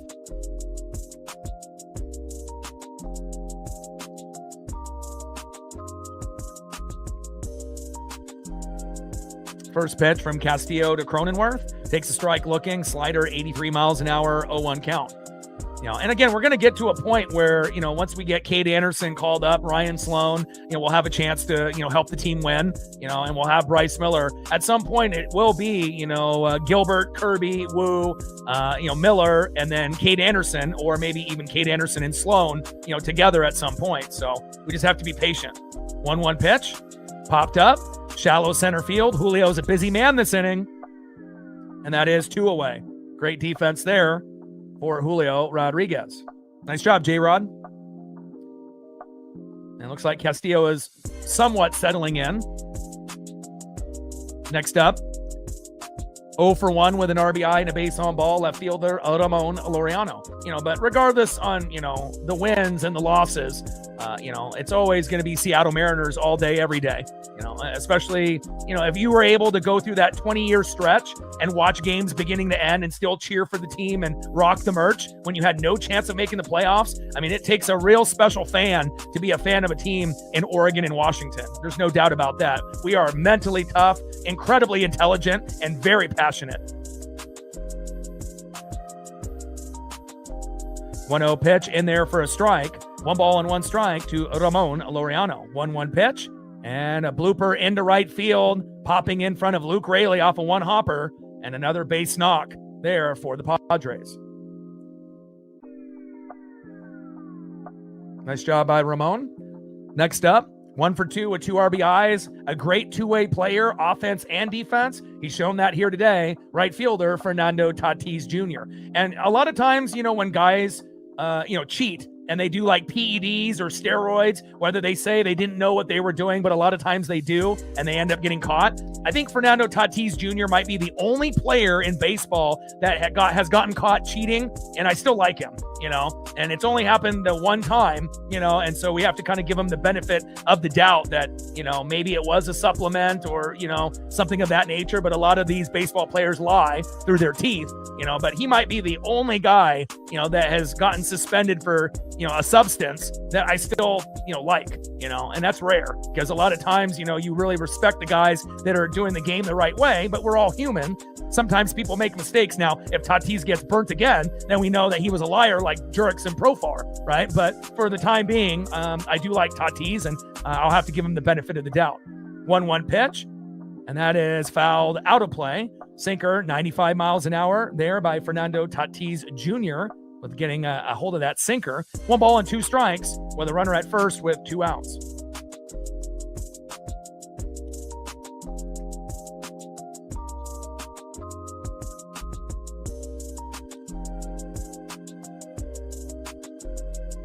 One-two pitch, high and away. Good awareness that by Cal to be able to, jump out of the catching position and grab that ball that would have went back to the backstop, and that runner would have easily advanced to second. And that's another thing that is taken for granted for Cal Raleigh. Being able to throw guys out from the knees, as well as being able to handle all these goddamn wild pitches from the starters and the bullpen. 2-2 pitch, and on top of that, was able to hit 60 home runs last year. And again, based on what we're seeing this year, he may not even get close to that number for a few years. He may not ever get close to that number ever again, which, definitely shows that they should have given him that award last year over Judge or had co-MVP with Judge. Facts. 3-2 pitch, high and away.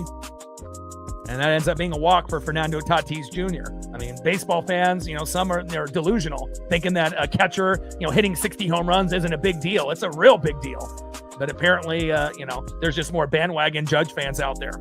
And deservedly so. Ohtani and Judge can win the award every year. But when a guy does something special, you got to acknowledge it. And unfortunately, the fans were haters and they weren't able to do that.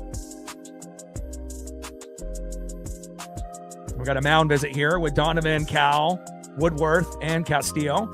Bottom of the fourth inning with runners at first and second with 2 outs. And we got to be really careful because you got the stud center fielder, Jackson Merrill, who can rob home runs, which he robbed Julio last night and came up with the game-winning RBI yesterday.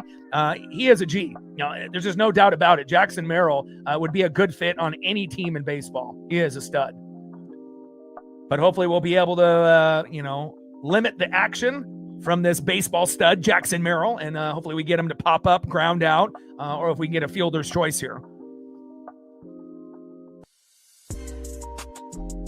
First pitch, and Rayleigh is there. There we go.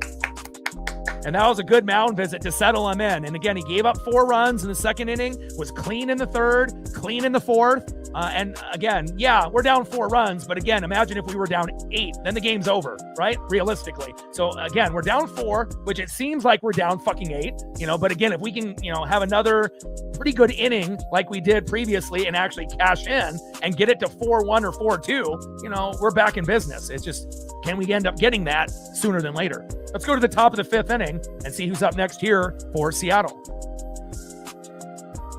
Trident's up. Let's go M's. Shout out to my boy Brooks Beats with the best beats on YouTube. Just got to chip away, like Marine Bean said, right? 1 run here, 1 run there, unless we get a mini meltdown, and we'll take 2, 3, 4 in 1 inning. But sometimes you can't get greedy in baseball. Sometimes you just got to, crawl before you walk. And even just getting 1, that will lead to the second and the third. You just got to be patient. And unfortunately, a lot of fans aren't patient. But in this game, you have to learn to be patient. Facts. Next up in the top of the 5th inning, leading the team in home runs and batting average, it is a 6-hole hitter, right fielder, Luke Rayleigh. We really could use a nuke from Luke. He did one yesterday. We might need some electricity from Luke again here today. Let's go, Nuke Rayleigh. Batting second, 0 for 1 with a K. Shortstop, J.P. Crawford. I wouldn't mind him dropping a bunt down. Small ball is king. And batting third, 0 for 1 in the 8-hole, the Italian Stallion, DHing Dominic Canzone. And if there's anyone that's overdue, like Luke Rayleigh was last night, it's this guy right here. Dominic Canzone is overdue for a home run, and I hope he gets it here tonight. End of the 4th inning, 4-0, Padres.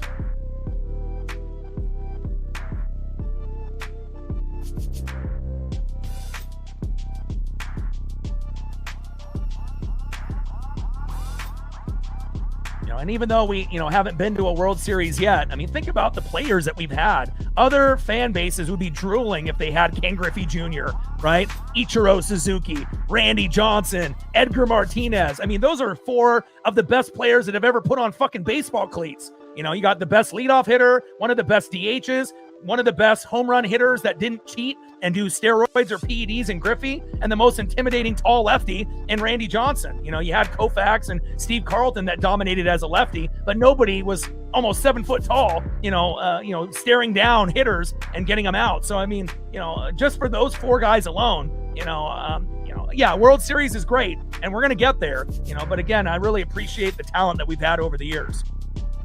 0-1 pitch, big swing and a miss. No balls and 2 strikes to Luke Rayleigh.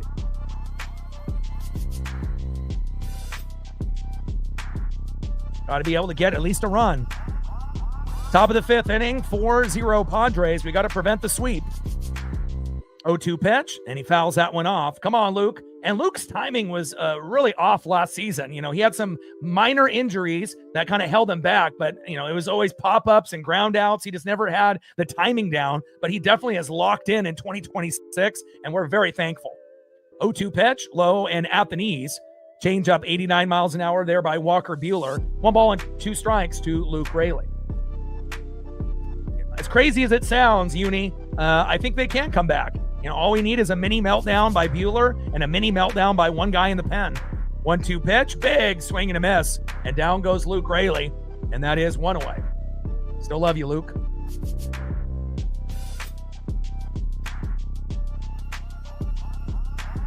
Next up in the 7 hole, 0 for 1 with a K, shortstop J.P. Crawford. On deck is Dominic Canzone.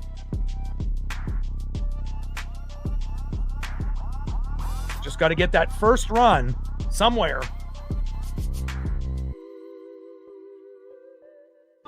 First pitch takes a strike, looking right down the middle with a sinker, 94 miles an hour by Buehler, 0-1 count.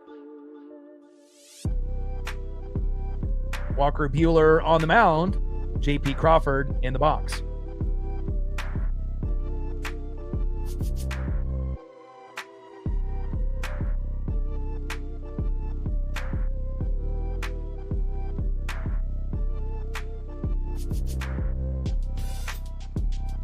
Fouls the second pitch off there with that knuckle curve. Pitch is high and inside. 1 ball and 2 strikes to J.P. Crawford. 1-2 pitch.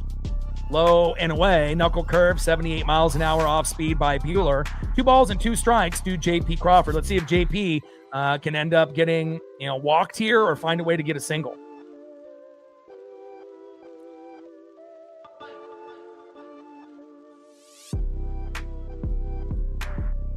Two pitch, high and away. Count now is full. 3 balls and 2 strikes to J.P. Crawford.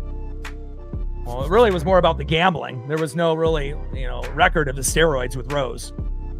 And J.P. pops up into shallow center left field. Jackson Merrill is there, and that is 2 away. Yeah, I don't think anyone has ever said Pete Rose used steroids. You got to look up your facts, my guy. Next up in the 8 hole, DHing, the Italian stallion Dominic Canzone. On deck in the 9 hole, Cole Young. Come on, Mariners. Somebody's got to get the rally going here at some point. First pitch to Dominic Canzone right down the middle. Takes a strike looking. 4-seam fastball, 95 miles an hour, 0-1 count.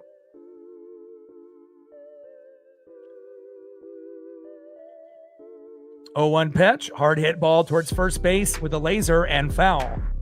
No balls and 2 strikes to Dominic Canzone.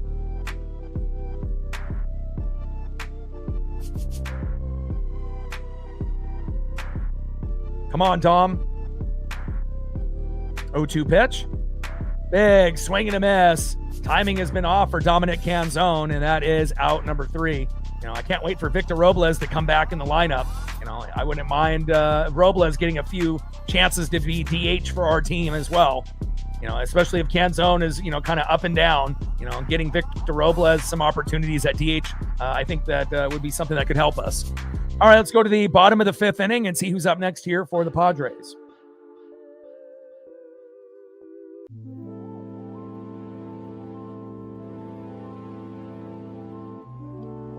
Trident's up. Let's go, M's.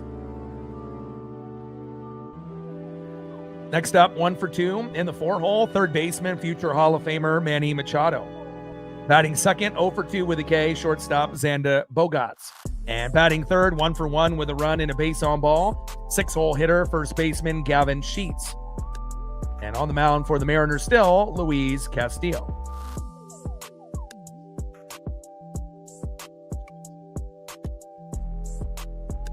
Seven subs away from 23,800.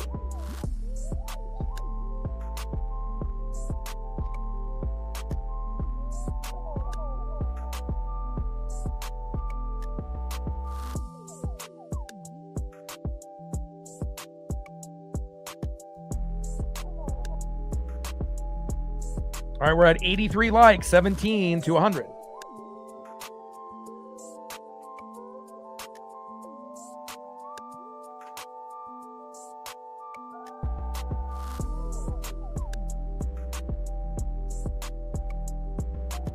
I mean, we're halfway through the matchup, and again, sometimes, if your starting pitching isn't good, this happens. Sometimes when your closer isn't good, what happened last night happens. And again, we just got to be able to just chip away, and then hope that they have a meltdown by somebody. And, again, baseball is one of those things. Once the starting pitcher goes out, the game kind of resets. And you got to, hopefully keep the game somewhat close right now. Obviously 4-0 kind of feels like 8-0, but again, all it takes is one, half inning to get rolling. And again, like when Donnie and Cal got singles, if Julio would have been able to get us a home run or an RBI, then we would have been fine. But, Julio hasn't been very good with runners in scoring position lately, leaving guys stranded yesterday and today, and that needs to improve, especially in games like this where we desperately need him.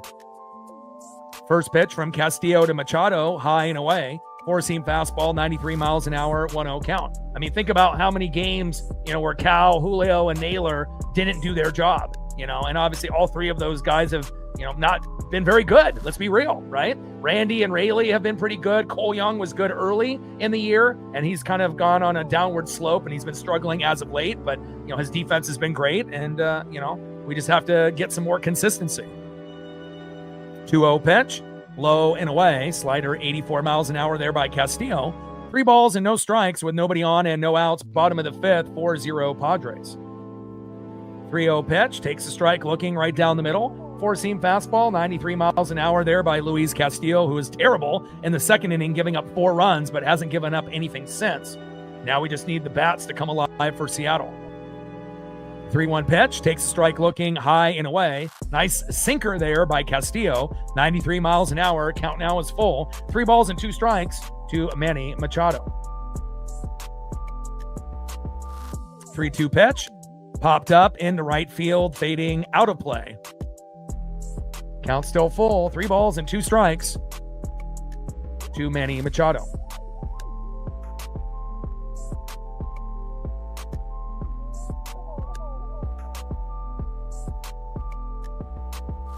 3-2 pitch, and got him. There we go.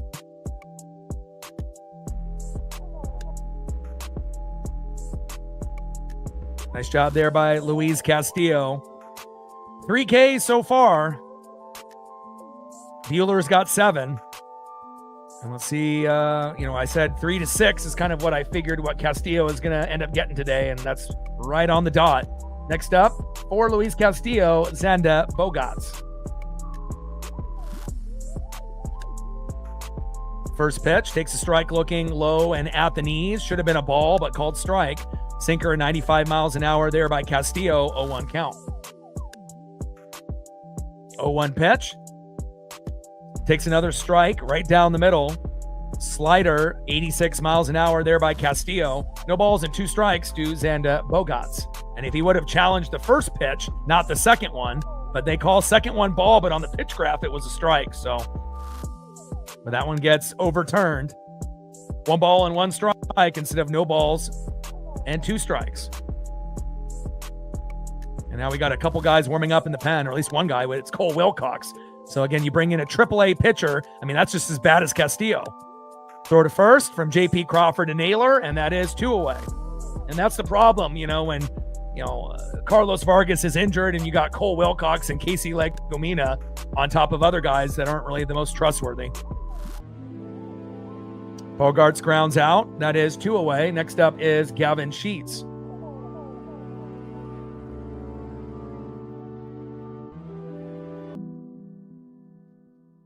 Trident's up. Let's go Elms. First pitch from Castillo to Sheets. Takes a strike looking right down the middle. Sinker 95 miles an hour, 0-1 count. Bottom of the 5th, 4-0 Padres. We are trying to prevent the sweep, but obviously easier said than done. 0-1 pitch. Sheets pops it up. Should be a routine play here for Julio Rodriguez, and that is out number 3. Nice 1-2-3 inning there for the Seattle Mariners. Obviously giving up those 4 runs in the second inning put us in this big hole, but Castillo has been good in the 3rd, 4th, and 5th, as well as the first inning. And, sometimes that all it takes is 1 bad inning to lose a game for your team. But again, he's had 4 good innings, but the 1 bad one, he gave up 4, and that's just unacceptable. All right, let's see if we can get the ball rolling here and get at least a run on the board. here in the top of the sixth. Next up, 0 for 1, second baseman in the 9-hole, Cole Young. You started off very, very hot, obviously, with Luke Raley and Brandon Donovan, and you've been kind of sputtering out lately in the box. We definitely need you to get on base. Let's go, Cole Young. Batting second, 1 for 1 with a base on ball, third baseman Brendan Donovan. And batting third, 1 for 2 with a K, catcher, big dumper, Cal Raleigh. Who is going to be the player for the Mariners to get that big RBI or big home run? Trident's up. Let's go, M's.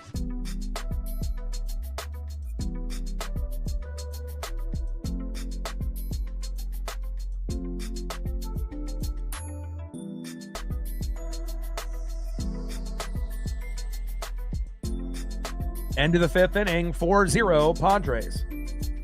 We need that Mariner magic from the Mariner Moose. Let's go.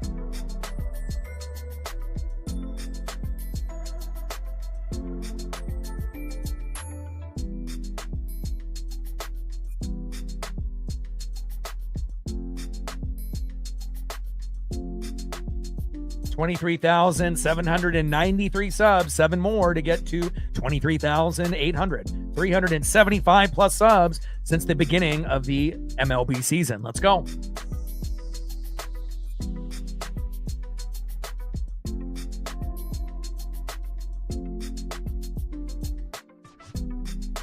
All right, we're at 91 likes. We're almost there. 9 more to 100.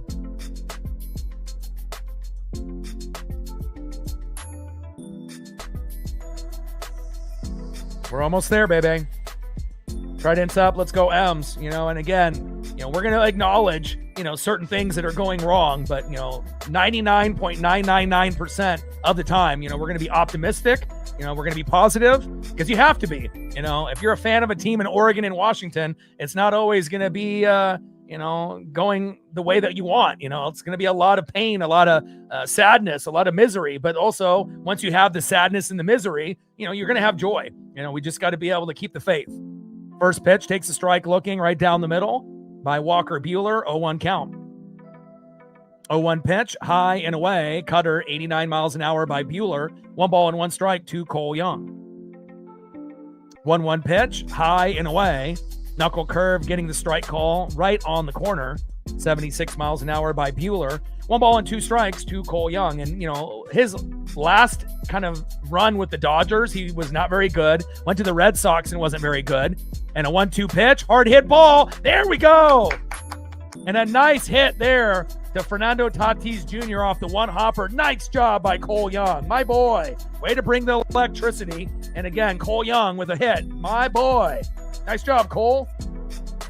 Next up, in the leadoff spot, third baseman, 1 for 1 with a walk, Brendan Donovan. Let's go, Donnie. We could definitely use one of these right now, but we'll take a base knock as well. Come on, Donnie. First pitch is low and at the knees, 1-0 count. I'll take a walk from Donnie as well. We know that he's patient in the box. Let's go.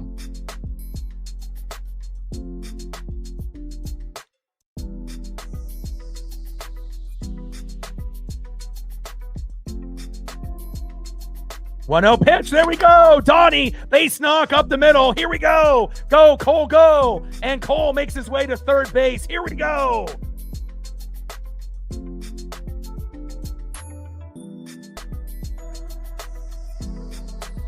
Let's go. And again, we miss Polo, we miss Pino, but I'm telling you, Donovan is going to be more consistent than Polo. He's going to strike out less, and he's going to be able to make more plays for us offensively and defensively. Again, everyone thought that Josh Naylor was the perfect fit for this team, but in reality, Brendan Donovan is the perfect player for this team to pair up, with Cal and Julio and Naylor and all the rest. I don't think that there's been a player that has been a more natural fit, than Brendan Donovan. He's going to be the next, as far as leadoff hitters, this is the best leadoff hitter we've had since Ichiro Suzuki, and that's really fucking saying something. Next up is the big dumper, Cal Raleigh. Now we got runners at first and third with no outs. Here is where we do the damage. Now, if we can actually get Cal the homer, 4-3, we're in business. But even if he doesn't, let's get an RBI single and make it 4-1 or 4-2. Let's go, big dumper. Let's go, Cal Raleigh.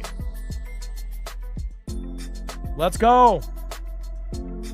See, and again, when things are going bad, it's always easy to be negative, not only in baseball, but in life, but again, all it takes is just a mini meltdown, getting a couple guys on with walks or hits, and now it's about that third and fourth guy to actually bring those runners home.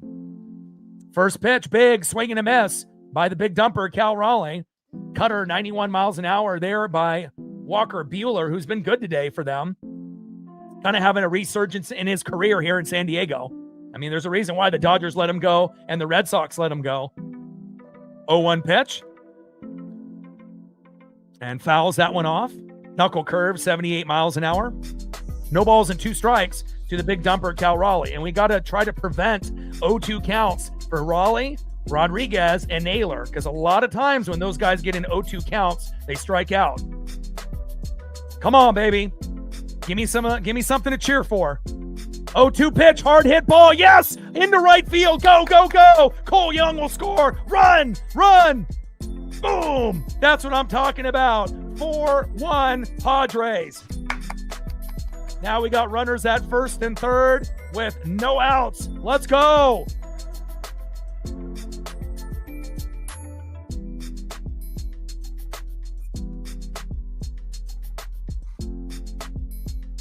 Let's go.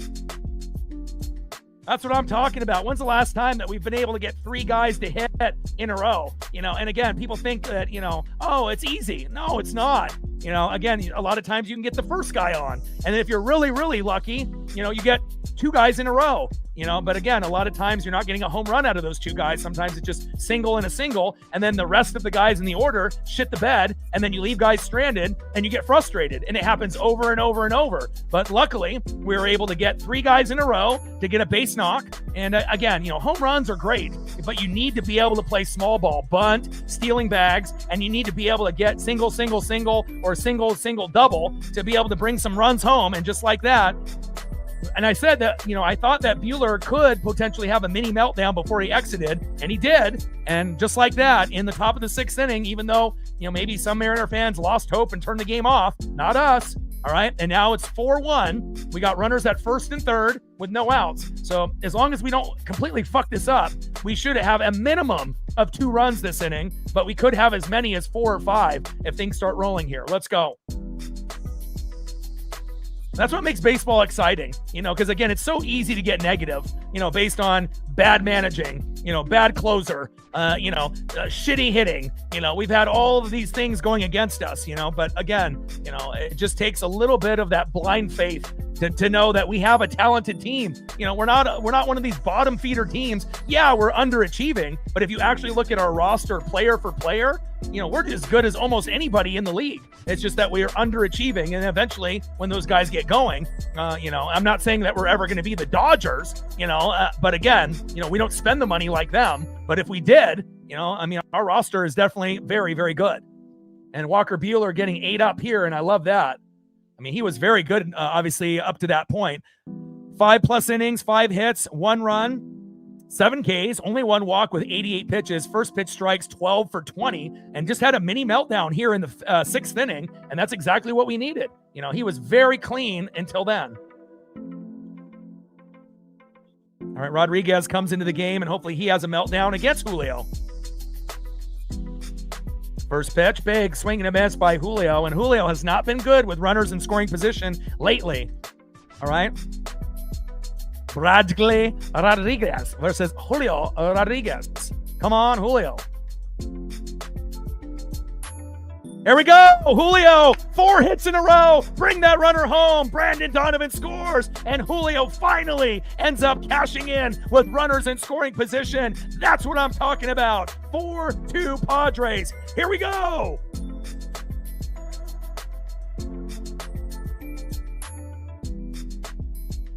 Let's go. That's what I'm talking about. And that's one of the first times all season we've had 4 hits in a row consecutively. And again, if there was ever a time that we needed it after a fucking meltdown by Mooney, losing a game 6-2 and having them score 5 last night, it's fucking today. Nice job. Great job by the Mariners, especially Julio, who hasn't been good with runners in scoring position, but finally cashes in. Let's see if Naylor can do the same. First pitch to Josh Naylor, dribbler towards first base. And high throw to second, but they end up getting Julio at second base. And let's take a look at this replay here real quick. I wish Julio would have slid head first. But we got the fielder's choice. Julio is out at second, and Cal scampers to third. Now we got runners at first and third with one out. Let's keep the rally going. Next up is Randy Arozarena. On deck, Luke Raley. I mean, can you imagine if we end up homering, at some point in this inning? That could be the difference. Let's go. Come on, Randy. First pitch is low and away. 1-0 count. And again, one of the better innings that we've desperately needed. Vapor with a fiver. Let's go. Bringing that electricity, baby.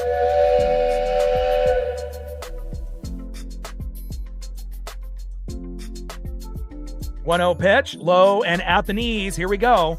And again, Rodriguez is looking kind of shaky there on the mound for the Padres. Buehler had a mini meltdown, even though it didn't look like he would. And all it takes is just one half inning, to have a mini meltdown. And then now we put up 2 runs. And now we got runners on the corners at first and third with 1 out. And we should be able to put up at least 1 more. 2-0 pitch, low and away. Don't swing, Randy. Take the walk. And then imagine if we get bases loaded with Randy with the walk, and then we get Luke Raley with a grand salami. And just like that, it could be 6-4 Mariners. Come on, baby. Let's go. 3-0 pitch from Rodriguez to Arozarena. Take the walk. Big swing and a miss by Randy on the 3-0 pitch. Right down the middle, change up 90 miles an hour. And obviously most, hitters are going to have the green light there. 3 balls and 1 strike to Randy Arozarena. But what are the chances of him being able to pitch 3 strikes in a row? Probably not likely. Throw to first, and Naylor gets back to first base safe. We already gotten 1 runner picked off earlier in the game with Brandon Donovan, so we can't have that happen again. And Naylor not really having the same kind of impact stealing bags like he did for the Mariners when we picked him up at the deadline. But hopefully he'll get better as the season comes along. 3-1 pitch. Pitch is low and away. Randy thought it was ball 4 and was walking towards first, but they end up getting the strike call, which is the correct call. Sinker, 98 miles an hour there by Rodriguez. Count is full. 3 balls, 2 strikes. Runners at the corners at first and third. Come on, Randy. Take the walk or get a base knock. 3-2 pitch. Ball 4, baby. Nice job. Good patience by Randy. Padres are challenging, but they just lost it. Bad challenge for them. Nice job. Bases loaded with 1 out for our guy. Number 1 in home runs. Number 1 in batting average for the Mariners. Had a 2-run blast last night. Luke Raley. Give us a nuke. Luke, bring that electricity. Luke Raley. Let's go.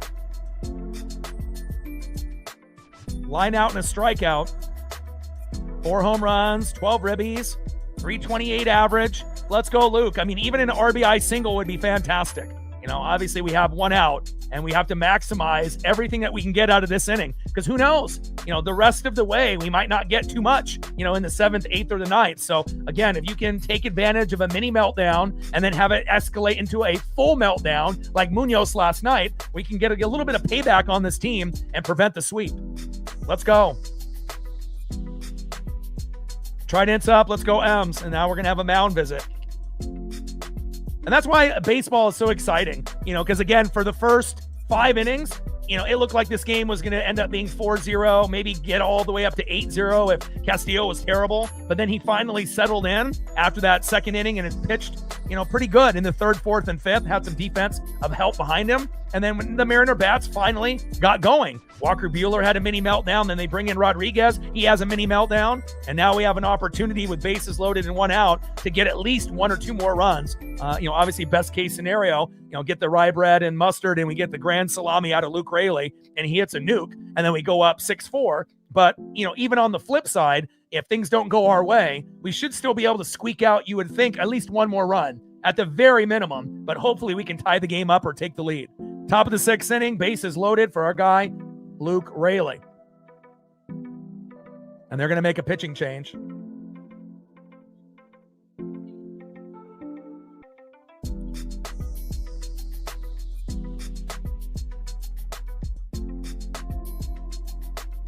Love me some Mariner baseball. You just got to go through the highs and the lows. All right, they're going to bring in Adrian Morejon, and we'll see what Morejon will end up doing, and hopefully, we'll be able to take advantage of Morejon, and we'll get the job done. Let's go, Luke Raley. On deck is JP Crawford. I wouldn't mind if JP ends up bunting, at some point, but we have to see what happens, obviously, here with Luke Raley.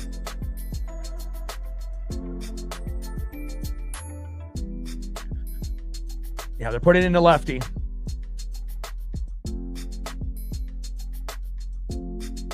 Trident's up. Let's go, M's.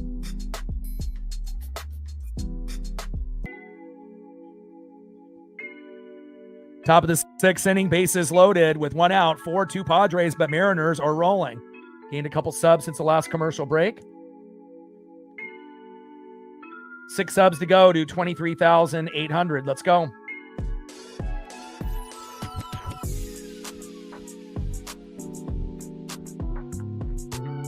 All right, Adrian Morejon coming in, the lefty. And let's see if we get some Mariner magic here out of Luke Raley. And we busted out the Mariner Moose at the right time. We need that Soto mojo. Come on, Raley. Best hitter on the team, batting average-wise, number 1 with home runs. And now they go with Connor Joe. Jesus Christ, Dan Wilson. Really? For me, these are the type of managing decisions, right, that you either understand what you're doing or you're doing what every other average manager does. You're going to go with Connor Joe, over someone like Luke Raley, who's the number 1 hitter on the team. Those are the mistakes, that cost, games for teams. And now Dan Wilson, doing another dumbass move, just like he always does. Again, doesn't know what he's doing. Unbelievable. You're telling me a lefty can't hit a lefty? Unbelievable. No, we're just going to, not have the best hitter on the team. We're going to throw in a guy off the bench that can't even fucking hit like Rob Refsnyder. Jesus Christ. See, this whole lefty, righty, lefty scheme shit is stupid. Big swing and a miss. Now we got no balls and 2 strikes with bases loaded for Connor Joe. Jesus Christ, Dan Wilson. See, these are the type of decisions that get you fucking fired. Stupid. 0-2 pitch, big swing and a miss. So that at-bat was supposed to be better than Luke Raley. That really panned out for us right there. 3 pitches, 1 looking, 2 swinging, see you later, a wasted out that we could have ended up getting something, a walk or a big hit by Luke Raley. See, that's why Dan Wilson doesn't deserve to be the manager of the Mariners. He is not very smart. He's like Scott Service. He's fucking stupid. Jesus Christ. Next up is JP Crawford. I mean, how many times do you have to do the, we got to go with a lefty on a righty or a righty on a lefty. And then when it doesn't work, do you actually go back and look at the film? Jesus. Next up is JP Crawford. First pitch, big swing and a miss. 0-1 count.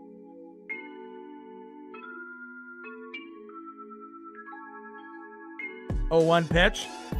And we got a challenge here by the Padres, which was called ball, but let's see if it ends up being a strike. And it ends up being a ball. They lose the challenge.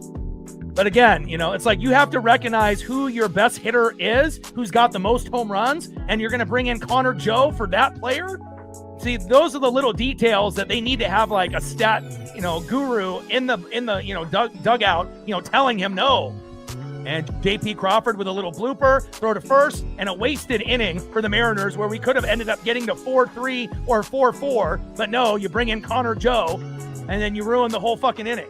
Nice job, Dan Wilson, you fucking idiot. And again, I'm not going to get on, Dan, all the time. But again, the same thing happened last night. Right? You end up having, issues with Andres Munoz, and you can tell what he's going to look like in the first 7 pitches. And when he had 2 guys on with no outs, pull him. And you could have brought in Matt Brash. But no, you wait for it to be bases loaded, gives up a run and another run and another run. And then you could have brought in Brash. But no, let's bring in Jose Ferrer because he's a lefty. How did that work out for us? We ended up fucking losing the game, And again, you have to be able to be in these situations that are high risk, high reward, right? And you have to be able to show some fucking intelligence. And again, I just feel like Dan Wilson is like Scott Service. He's just like every other average, below average manager that just goes by AKA the book. And when you go by the book, it doesn't fucking work. You need to be like Lou Piniella, not like fucking Scott Service, Dan Wilson, you fucking moron. And that one single move by bringing in Connor Joe, right? 4, Luke Raley. That's probably going to cost us the game now. I mean, unless we can end up getting fired up in the 7th, 8th, or 9th. But that was a huge missed opportunity. And Mariner fans need to understand how big that was. You know, it's not like we're scoring fucking 8 runs a game. Christ, man. You know, nothing is worse than having an incompetent fucking manager, you know? And again, it's like, how many times do you have to do that move? Oh, it's a lefty, so let's bring in a righty. But if you bring in a righty that sucks at hitting, like, what do you think is going to happen? Magically, he's going to hit a grand slam? You fucking idiot. Golly. I swear to God, I think a lot of us here on the channel could manage this team better than him. No doubt. Bottom of the 6th inning, 4-2 Padres, and it should be 4-3 at the very least, or 4-4. Unbelievable. Next up, 1 for 2 with a run, DHing Miguel Andujar. On deck, Luis Campusano, and batting third, Jake Cronenworth. It's like, oh, we're going to replace the best hitting player on the team for the worst hitting player besides Rob Refsnyder. Jesus Christ. See, those are the things that, you know, and some people think, it's not a big deal. It is a fucking big deal, you know, especially if we don't see Luke Raley the rest of the game. Like, recognize who your players are. Recognize who leads the team in batting average. Recognize who's got the most home runs. Recognize who hit a 2-run blast yesterday. It wasn't fucking Connor Joe, you fucking idiot. Jesus Christ. All right, well, my meltdown is over. Jesus. But again, he does it over and over and over again. It's just numbing. First pitch to Miguel Andujar, takes a strike, looking there by Castillo, 0-1 count. You know, especially when we had something really going good there, you know. We had 5 innings of dog shit, and then you finally get going, and you make a dumbass substitution like that. You know, there's just no excuse for that. You know, he doesn't deserve to be the manager of this team. We need someone better. We need someone on the Lou Piniella level, you know. The Bruce Bochy, you know, Lou Piniella type. And I'm telling you, you know, even if you love Dan Wilson as a catcher and you're a fan of him, you know, there's one thing to be a player and another thing to be, you know, a good manager, and he ain't it. And Andujar with a slow dribbler. And again, not only do you end up losing Luke Raley in the box, you lose Luke Raley for the game because now you got Connor Joe in fucking right field. You dumbass. Golly. And Andujar singles to, guess what? Connor Joe. I'll lose my fucking mind. And I know I'm not the only one that feels this way. Another $5 holla.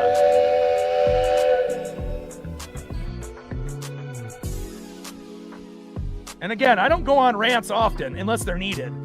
But I had to go on one, obviously, on the meltdown last night at the beginning of the broadcast. And that was another, you know, thing that might slip through the, you know, the fingers of some average casuals, you know, but first pitch by Campusano fouls it off, 0-1 count. 0-1 pitch, fouled off. Behind the plate, sinker 96 miles an hour by Castillo. No balls and 2 strikes with a runner at first and no outs. We're going to need a miracle now, you know, to come back. I mean, we could have made it 4-3 or 4-4, you know, and again, you know, not only not having Luke in the box, but not having Luke in the game, the rest of the game. I mean, does Dan Wilson realize he's the best hitter on the team with the most home runs? And he homered yesterday? Oh, we don't need him. We're going to bring in Connor Joe. Fucking idiot. 0-2 pitch, low and away. I'm just sick and tired of fucking this, you know, mediocre to bad fucking managing. Pitch is low and away. 1 ball and 2 strikes to Luis Campusano.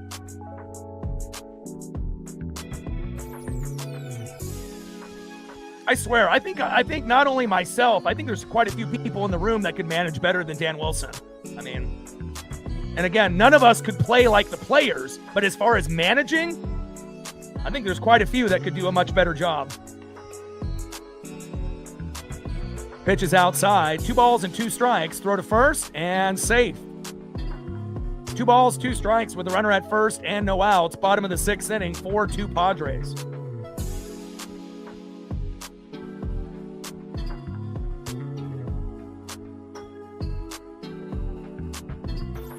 I mean, we might need donos for fucking therapy for me after this. 2-2 pitch, low and away.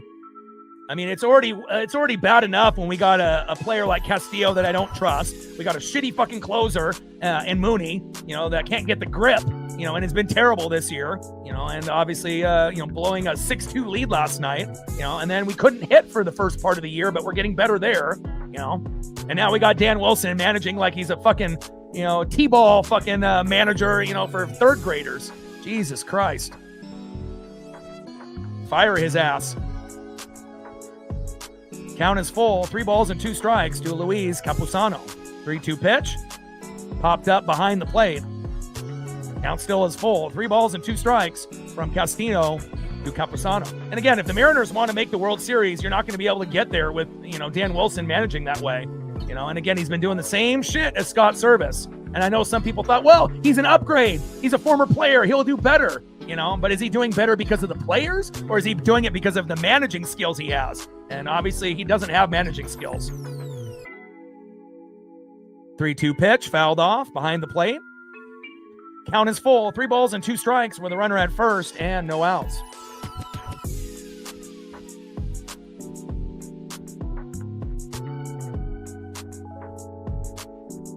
Three-two pitch. And a ground ball. Donnie is there. Hard throw to first. Wow! What a throw by Donnie. And that is 1 away. I appreciate great defense. And a lot of third basemen. And again, this isn't his regular position. He's playing third base for the first time in his career. Only had a couple starts when he was on the Cardinals. Normally would play with second or short. And nice job there by Donnie. He's still going to make some mistakes, playing a new position. Who wouldn't? But at least those mistakes aren't as bad as fucking this guy right here, Dan Wilson. As he makes his way to the mound like he actually knows what he's doing out there. Jesus. It's not your job to be everyone's friend, And Castillo is done, and they're going to bring in a AAA pitcher, Cole Wilcox. Well, that's a good decision, dummy. Oh, man, oh, man, oh, man. We're gonna need dono trains for therapy now. Miguel with a 5-er.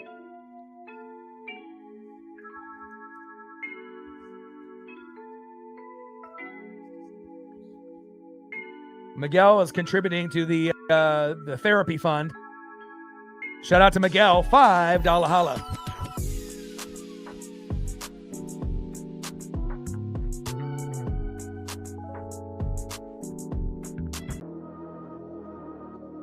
And again, the number one thing before the Astros series was what? We couldn't hit, right? But we've solved that problem for the most part, even though we've only put up 2 today and 1 in game 1, put up 6 yesterday and beat the shit out of the Astros, right? We love that. But now the glaring problem is this fucking guy and then the goddamn closer who used to be a top 5, top 10 guy, but I don't recognize who this is anymore. Instead of being a top 5, top 10, you're like bottom 10. And again, we can't win games if you're going to be a bottom 10 closer and you're going to be one of the fucking worst managers in goddamn baseball. Get better, Dan Wilson, but he won't. And at least I believe in Mooney. He's just playing bad, but again, and if he can't get it together, guess what? We got another guy in Matt Brash that could be the closer, but is Dan Wilson smart enough to swap the 2 players? No, he is not. You got to make adjustments if you want to be, a good manager, in any type of field. You just can't be doing the same shit over and over and think you're going to get different results. And that's the difference between being average and below average, Scott Service and Dan Wilson, or being elite or good like Lou Piniella. That's the difference. Bottom of the 6th inning with a runner at second with 1 out. 4-2 Padres.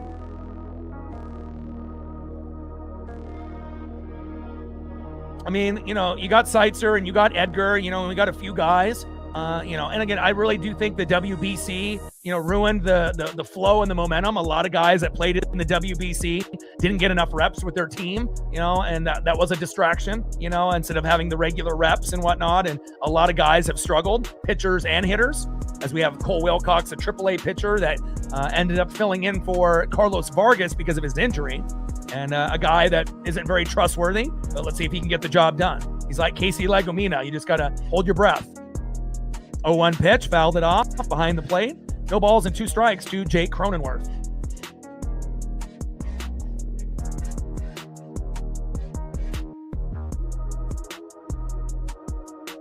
Big swing and a miss. A nice job there by the AAA pitcher Cole Wilcox, and he gets a punch out, and that is 2 away.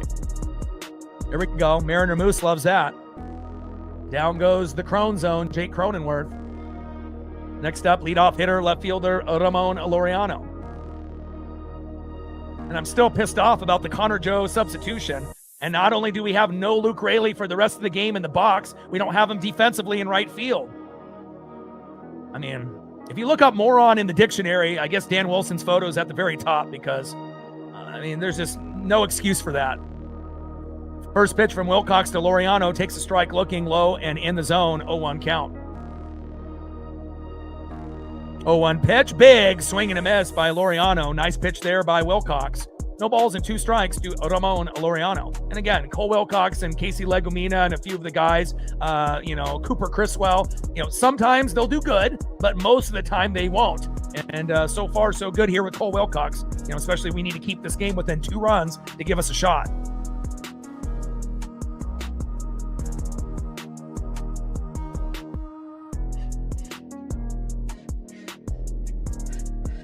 Oh-2 pitch. Check swing. Did he go? And he did not. 1 ball and 2 strikes from Cole Wilcox to Ramon Laureano. And I can't believe I'm saying this, but I actually can't wait until Vargas comes back. Because, I know he was, shitty for us last year. And if he can just dial back the top end speed, he might be a little bit better than some of the other guys that we have at the bottom of the pen. We have to hope that he gets better, not worse. And a big punch out there on Laureano. Cole Wilcox, a AAA pitcher coming in and doing better than Luis Castillo. Who would have thought? End of the 6th inning, 4-2 Padres. Nice job, Cole. And again, I don't really trust you or Cooper Criswell or Casey Legumina or Carlos Vargas for that matter. But again, every once in a while, a blind squirrel gets a nut. Let's see who's up next here for the Mariners, and let's see if we can go make some magic happen after this debacle of substituting Luke Raley for fucking Connor Joe with bases loaded. Jesus. Next up, 0 for 2 with a K, DHing Dominic Canzone. Batting second, 1 for 2 with a run, second baseman Cole Young. And batting third, 2 for 2 with a run and a base on ball, Brendan Donovan. Trident's up, let's go M's.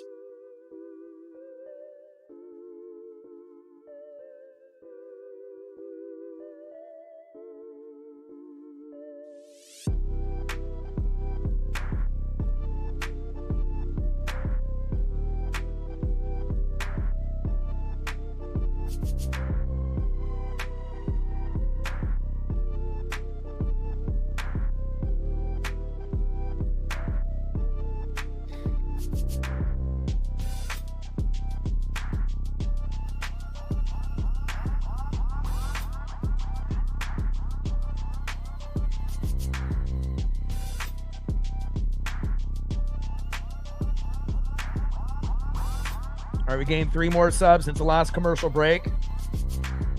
3 subs to go to 23,800.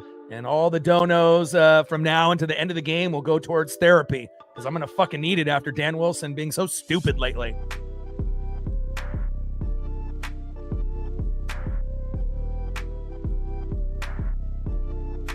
And you're not going to see me crash out too often, but sometimes things need to be said, and I know a lot of people are thinking, what I'm saying, but, again, screaming at the TV by yourself in your living room or your bedroom, doesn't get the point across, so we need to be able to vibe together through the good and the bad.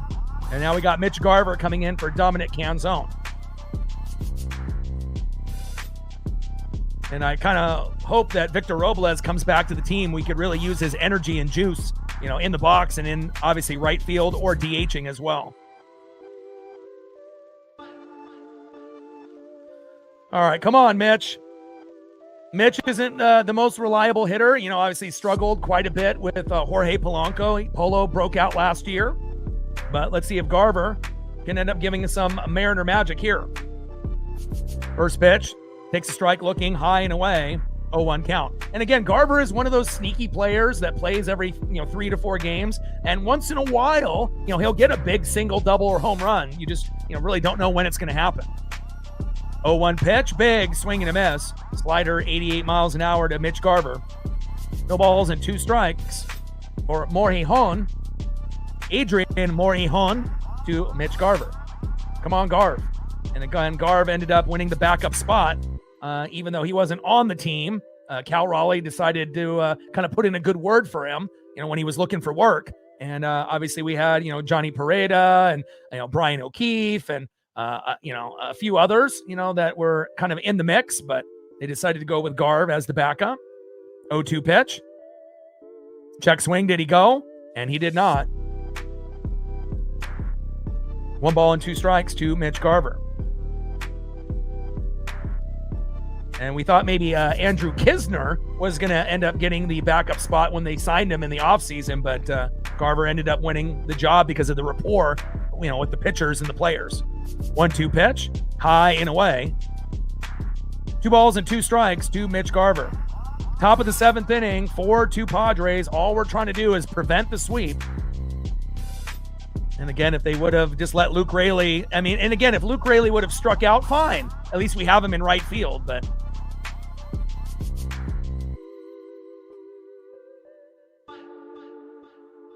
and Mitch Garver prematurely takes off his gear thinking that he ended up getting walked, and that's what happens when you don't play every day.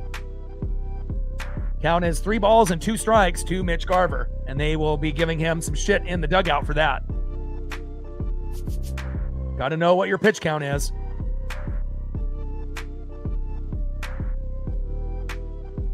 3-2 pitch. Big swing and a miss. And down goes Mitch Garver, but you can't expect him to do magic if he only plays, once out of every 4 to 5 games. It would have been nice for him to come up with some magic, but that was asking a little too much. Down goes Garver. I heard Paisley at the door, so let me bring her in.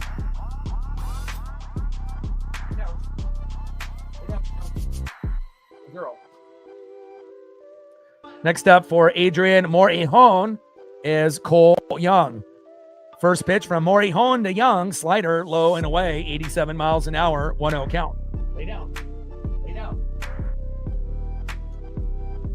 Lay down. Good girl. 1-0 pitch, big swing and a miss. 1 ball and 1 strike to Cole Young. Good girl. Paisley's in here. She's hoping for a rally.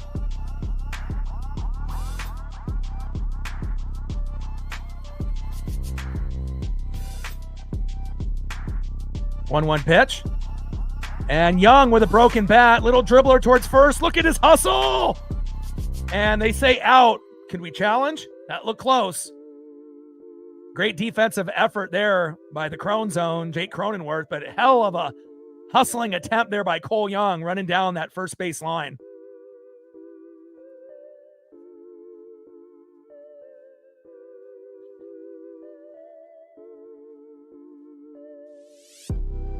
Flipping it with the glove. That was pretty. No challenge. 2 away. Next up is Brandon Donovan. Slow dribbler to the pitcher. Morejon. Throw to first. And that is out number 3.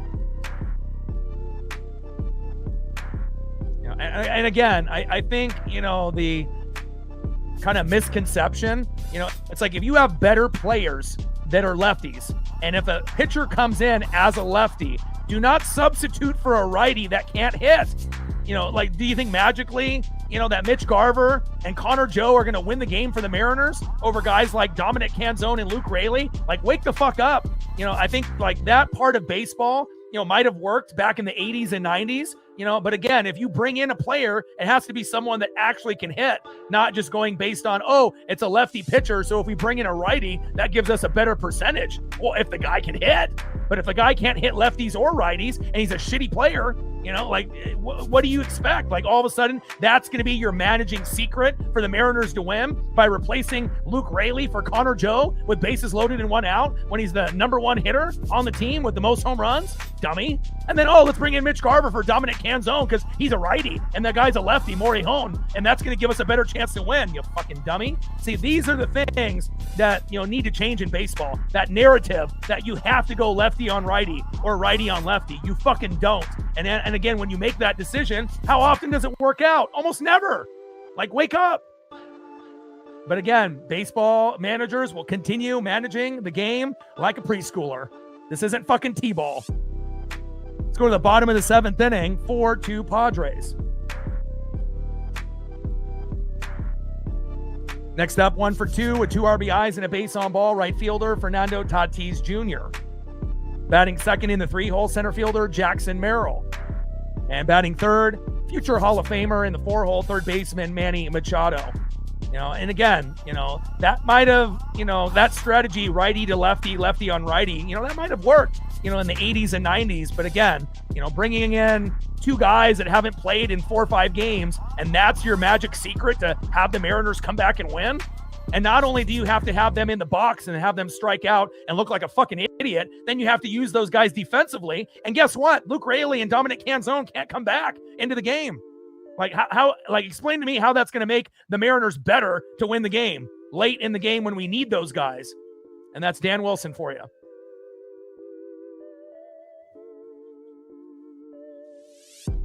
First pitch to Fernando Tatis Jr., high and inside, 1-0 count. Tatis in the box. On deck is Jackson Merrill.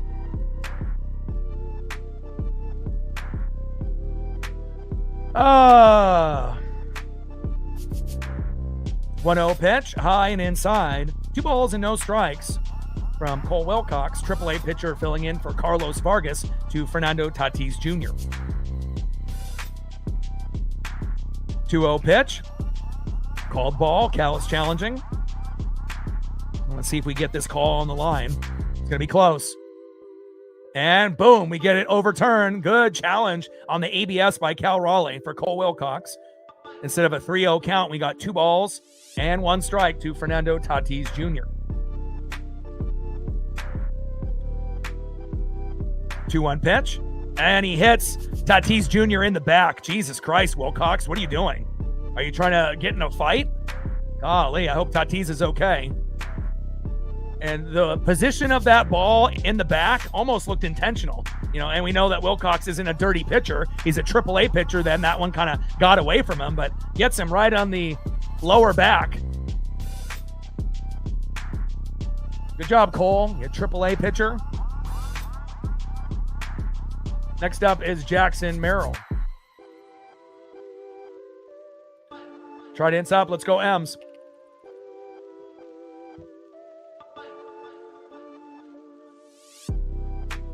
And again, it's so important to have a good bullpen. More teams should be spending more money on quality pieces instead of getting, backup first basemen and outfielders. And you think about it, Cooper Criswell, Cole Wilcox, Casey Legomina, and you can't trust those 3 guys. And then you got a closer that used to be top 5, top 10, now who's bottom 10 in Andres Munoz. Thankfully, we have Bizzardo and Brash at least. And a base knock towards third base. Oh, guess who? Connor Joe. That's exactly who we want there in fucking right field. And Jackson Merrill with a double to right, Tatis to third. And just when we, had a chance, obviously in the previous inning to potentially, catch up a little bit more, now this game is getting away from us.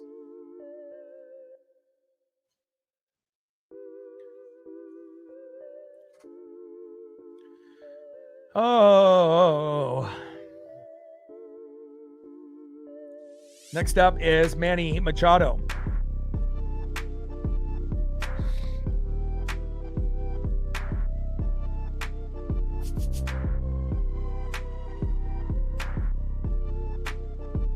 First pitch to Machado, pops it up. Who's getting it? Jesus Christ. Nobody knows who's going to get the ball, and it drops right in front of Cole Young. And that scores another run. And now it's 5-2 Padres.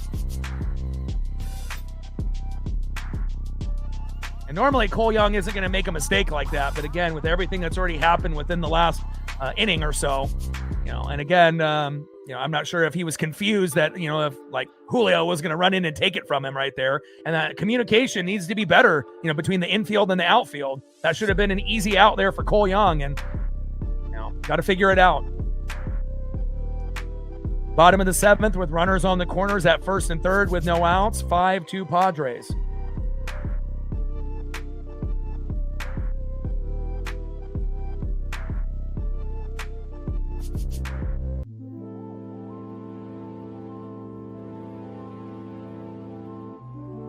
I'll get you a snack in a second, okay? First pitch fouled off by Bogarts. 0-1 count.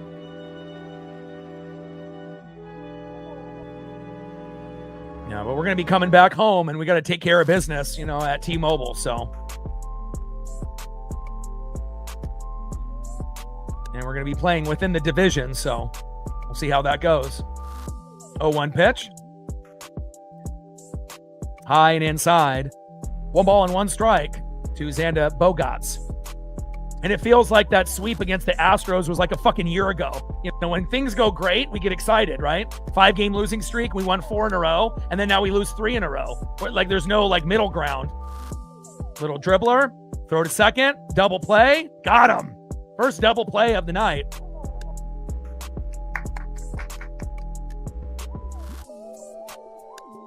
Good play there with the defense. And now we got a runner at third with 2 outs. You know, and it shows you like how important everything is in baseball. Hitting, starting pitching, bullpen, closer, right? Backups. And then not only that, managing the right way. You know, taking guys out too soon, keeping guys in too long, bringing in the wrong fucking guy, making the wrong substitution at the wrong time. You know, and, you know, simple things like that can cost you a game or multiple games for that matter. But I think the one bright side of this, we don't have to play the Padres again, you know, so we're not going to lose 4 fucking in a row. You know, we're going to get swept with 3, which is a sweep, even though the mop would have been 4 in a row, as Rick Riz says. So, you know, to lose 5 in a row, sweep, and get the mop, 4 in a row against the Astros, and then lose 3, at least we don't have to worry about this Padre team tomorrow. We can come back home and, you know, dust ourselves off, and we'll see what happens. First pitch to Gavin Sheets, takes a strike looking, high and away, 0-1 count.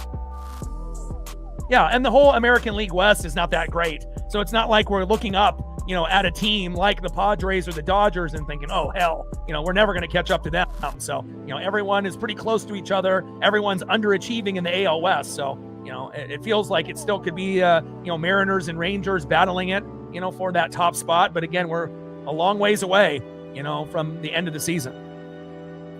1-1 pitch, takes a strike looking, low and away. 1 ball and 2 strikes to Gavin Sheets. 1-2 pitch.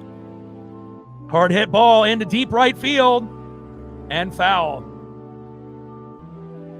And fucking Connor Joe out there. And then it really makes you wish that Victor Robles wasn't hurt. You know, I'd much rather have Victor Robles out there hitting and defending than goddamn Connor Joe.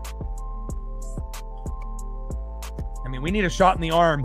You know, call up Kate Anderson, call up fucking Colt Emerson, you know. And I know when we ended up bringing up Cole Young, it was like in June of last year. We can't wait that long. We need a shot in the arm and fucking now. 1-2 pitch. Check swing. Did he go? And he does. And that is out number 3. Cole Wilcox, you know, essentially doing a little bit better, you know, for the most part than what we saw to Luis Castillo, even though he gave up a run.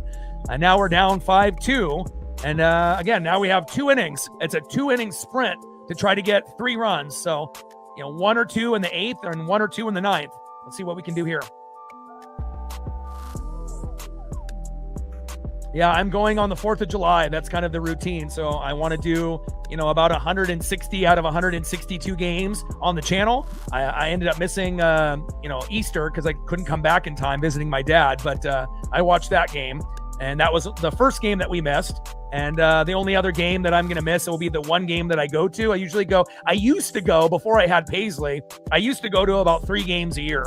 And then we would go like Friday, Saturday, and get in a hotel, a nice fancy one, me and my best friend, and then come back Sunday. But I can't do that now with Paisley. I have to be, you know, a good dog father. So usually we just go for 1 game a year with me and my best friend, and we usually go on the 4th of July. So, and we're going to be doing that, and it's against the Blue Jays this year. So 2 years ago, when I got this hat that you see me wearing now, we played the Orioles when they were a playoff team, which was awesome. And then we ended up going against the Pirates on 4th of July last year, and we missed Skeens by fucking 1 game.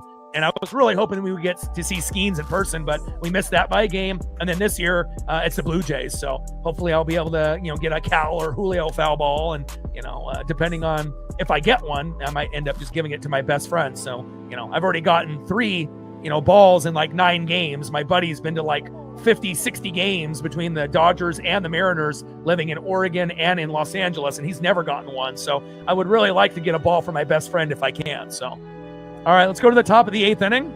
And let's get some Mariner magic going. We definitely can't count on this guy right here. But, I mean, at least I got faith in this one. At least the mascot can help us win. Next up for the Mariners, 2 for 3 with an RBI and a K. Catcher, big dumper, Cal Raleigh.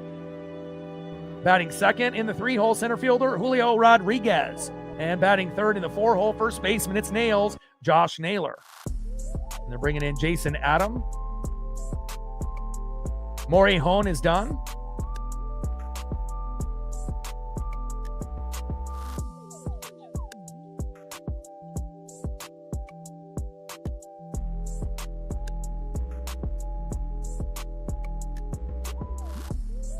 All right, Jason Adam on the mound, and we got the big dumper in the box.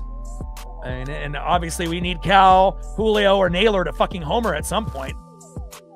And Cal Raleigh ends up going for a bunt. Wow. Takes a strike swinging with the bunt. 0-1 count. And I don't think we would really want Cal Raleigh to be bunting fucking ever. I mean, even if it was bases loaded, I think there would be a smarter way, to be able to get the job done. There's guys like J.P. Crawford that would be more, suited to bunt, or Donnie, not Cal. 0-1 pitch, hard hit ball, deep right field. Oh, fading foul. And if that would have been fair, that would have definitely got me out of the seat.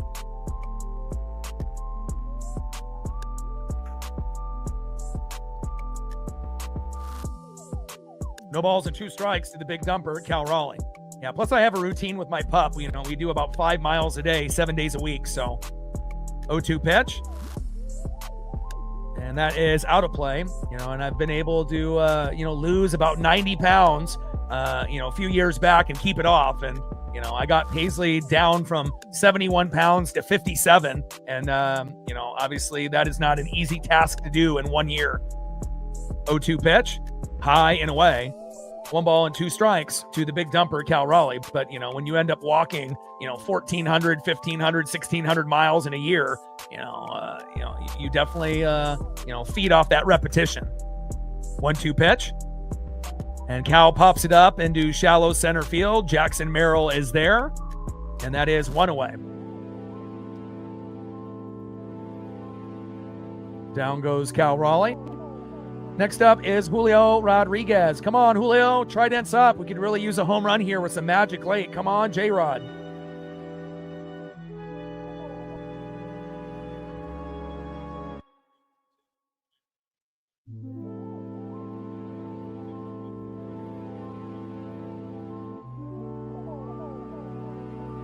Come on, Julio. Woo! First pitch almost hits him, and it does. Holy cow, I don't know if that was retaliation for the Cole Wilcox hitting Tatis in the back, but if that one would have landed, that would have hit Julio in the face. And if that would have hit him in the face, maybe that would have been the brawl that we needed, to get a little bit of, aggression out. We can't have Julio Rodriguez fucking missing time, even though he hasn't been the greatest hitter, to start the year. Him, Cal, and Naylor have not been the greatest, but we can't lose them. And now Padres are challenging that hit Julio, huh?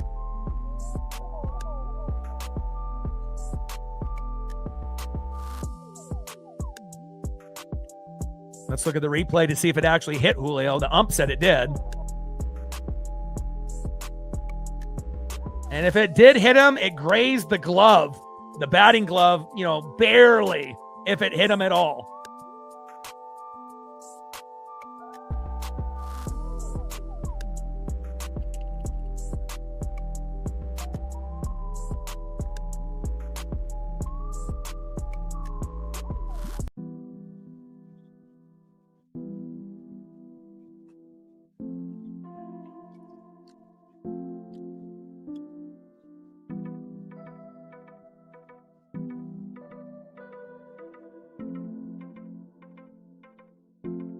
All right, Julio is confirmed. It grazed the batting glove.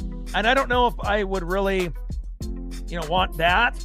But again, Julio getting a single or a double or a home run, but again, the chances of him striking out there was probably pretty high as well. So let's see if Josh Naylor can give us a leg kick. And if he gives us a leg kick, it can be 5-4 here. First pitch. Big swing and a miss. No leg kick for Naylor. Come on, Josh. 0-1 count. Naylor does the leg kick. It turns into a home run or a single. When Naylor doesn't do the leg kick, he goes 0 for 5 like yesterday. Do the fucking leg kick. I mean, I can only deal with Dan Wilson, Andres Munoz, and so many other dumb things that happen with the Mariners. And again, when you got something good, going for you, continue to do it. I mean, I haven't ever seen a player, try something new, it works, and then says, nah, I don't want to do that. Why would I want to hit home runs and singles? I'd rather go 0 for 5 and be one of the bottom 2 players in baseball. And that's what he was until he started doing the fucking leg kick. 0-1 pitch. Big swing and a miss. A light little leg kick there by Naylor. Slider 84 miles an hour. No balls and 2 strikes to Josh Naylor. Come on, Nails. You got to own it. The leg kick. Own that shit, Don't be embarrassed. If it fucking worked for you, do it. And I know after, interviews after he hit the 3-run bomb and the 2-run blast when we ended up sweeping the Astros, he said that he didn't like doing it, But I don't care if he didn't like doing it. You want to go 0 for 5 or you want to hit home runs? I mean, I think it's a simple choice if you're a pro baseball player. Want to help your team win or you want to go 0 for 5? Julio at first. 0-2 count to Naylor. High and away. Good patience there by Josh. 1 ball and 2 strikes to Josh Naylor. Jason Adam on the mound. Josh Naylor in the box. Do it for fucking Riz. He's waiting. 1-2 pitch. Naylor crushes it. Shallow right field though. Brutal. Tatis is there. And that is 2 away. I was really hoping that was going to get some distance. You got some good air on it, but unfortunately it doesn't leave the park. And that is 2 away. Next up in the 5-hole, left fielder, Randy Arozarena. And obviously having Luke Raley up next would have been ideal. But now it's going to be Connor Joe because Dan Wilson is such a great fucking manager. Let's go, Randy. First pitch, Randy fouls it off towards first base. 0-1 count. And I don't think Dan understands the implications of, lefty pitcher, substituting Luke Raley for Connor Joe, Dominic Canzone for Mitch Garver. It's like not only do you miss out on that at bat, not only that, but you also, in the later stages of the game, you don't get those players back offensively and defensively. And that's just brutal. I mean, there's no Mariner fan on planet Earth that said, yeah, Connor Joe and Mitch Garver are going to win the game for us. Said no one ever. 0-1 pitch, low and away. 1 ball and 1 strike to Randy Arozarena. Come on, Randy. 1-1 pitch. Randy with a little blooper past the pitcher. Bare hand throw to first and safe. Good hustle by Randy. There we go.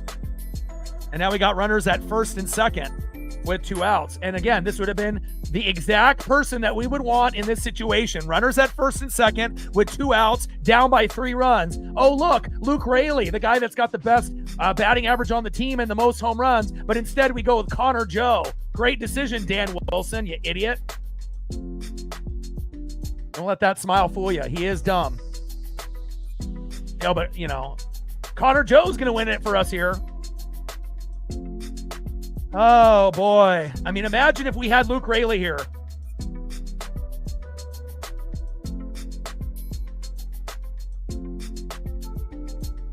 And again, if Connor Joe ends up hitting a 3-run blast, I'll jump for joy. But the chances of that happening is probably less than 1%.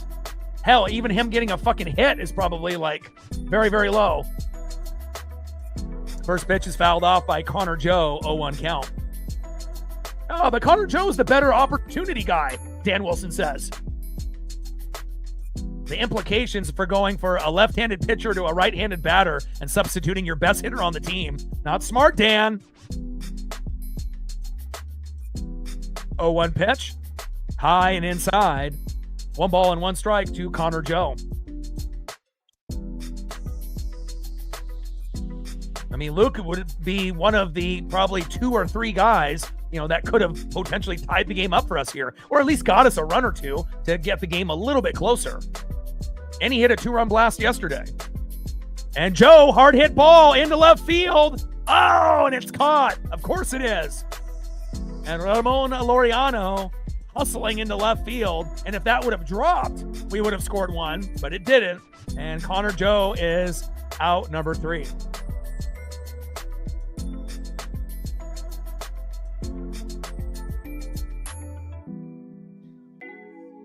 All right, I'm going to go get my pup a snack. I'll be right back.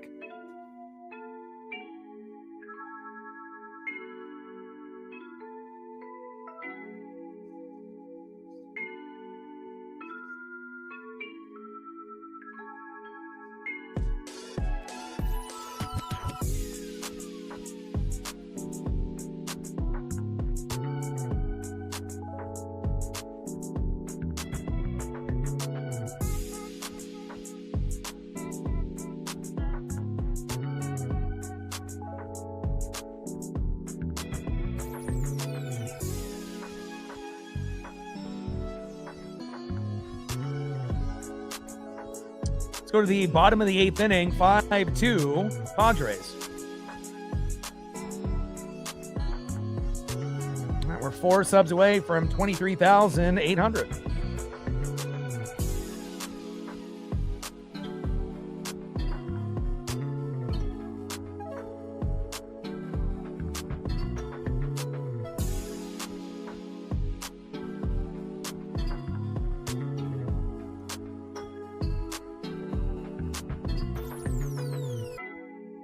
All right, we're at 137 likes.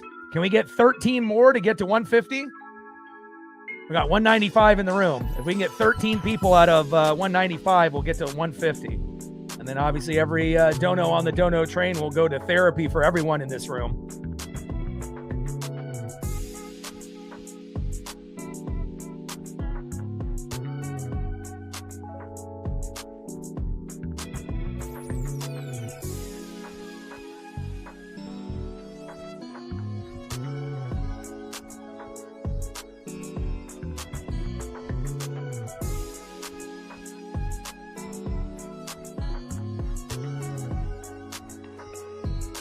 And we're going to be at home tomorrow against the Rangers, and that was a tough test in Texas, but it'll be at T-Mobile, and we'll be live at 6:40 Pacific tomorrow. Jacob deGrom versus Logan Gilbert. So it's not going to get any easier, but we know that Mariner fans are passionate, and they're going to bring the energy, and we're going to need it. Obviously playing a tough team like the Rangers. And now we got Cooper Criswell coming in, another pitcher that's on the bottom end of the Cole Wilcox, Cooper Criswell, Casey Legomina, not really that trustworthy, but, again, they're not going to use someone good here when we're down by 3. So.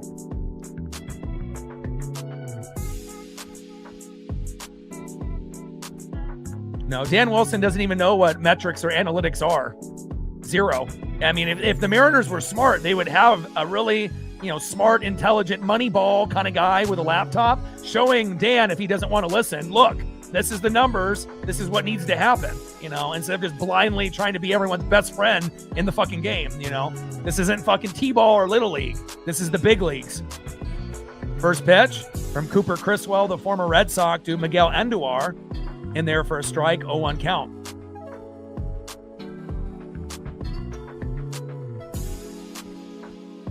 And a line drive that ends up hitting Cooper Criswell. Cole Young, throw to first. Naylor, got him. Good defense there. And the Padres are a really, really good team. I mean, let's not kid ourselves. Obviously, if we were playing better, maybe we would have won 1 out of 3 or 2 out of 3. But, there's a reason why, when we ended up coming into the series, a 4-game winning streak, they had a 5. And now after winning this game, more than likely, they're going to be on an 8-game win streak. And there's not very many teams in baseball, other than the Padres, the Dodgers, and a few others that can get on an 8-game win streak this early in the year. So, but again, it just sucks when you actually have opportunities to win and your manager blows it for you.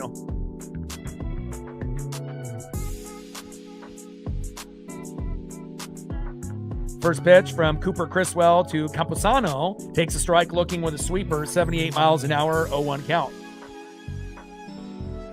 Campusano in the box, Cooper Criswell on the mound. 0-1 pitch, high and away. 1 ball and 1 strike with nobody on and 1 out. Bottom of the 8th inning, 5-2 Padres. Big swing and a miss there by Campusano. Changeup low but in the zone. 85 miles an hour by the former Red Sox Cooper Criswell. 1 ball and 2 strikes with nobody on and 1 out.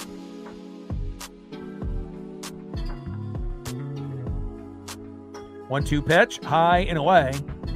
2 balls and 2 strikes from Criswell to Campusano. And I guess on the bright side for us Mariner fans, at least we have to be thankful that it's not a 4-game set. It's only 3. Because again, losing 4 games in a row to this team is not ideal. And hopefully we get back on track against the Rangers. And then I think we play the Athletics after that. So, things could start going our way, at home. But obviously this has definitely been a very rough road trip, to say the least. 3-2 pitch, and that is fouled off towards third base. Change up 85 miles an hour there by Criswell. Count is full. 3 balls and 2 strikes with nobody on and 1 out. But, let's be real. When we play anybody within the division, the records go out the window. Whether it's the Rangers, the Athletics, the Angels, or the Astros, we were thankful that we were able to get the mop or the sweep and beat the Astros, but we got our ass kicked by the Angels and the Rangers first time around, and we haven't played the Athletics yet. And Campusano pumps up to shallow center field. Julio is there, and that is 2 away. But I'm really happy that we're coming back home. Can you imagine if we had to go on the road for a couple more series? Things could get really bad at that point. Next up in the 9-hole, second baseman Jake Cronenworth.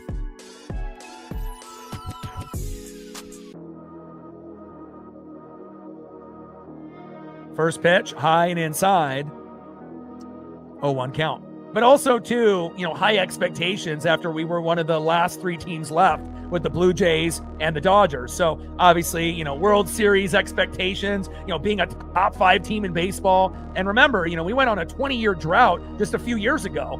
We just made the playoffs for the first time in 2022 after missing it for 20 years in a row. So, we haven't been able to make the playoffs in consecutive years, even after 2022. So, we made it last year.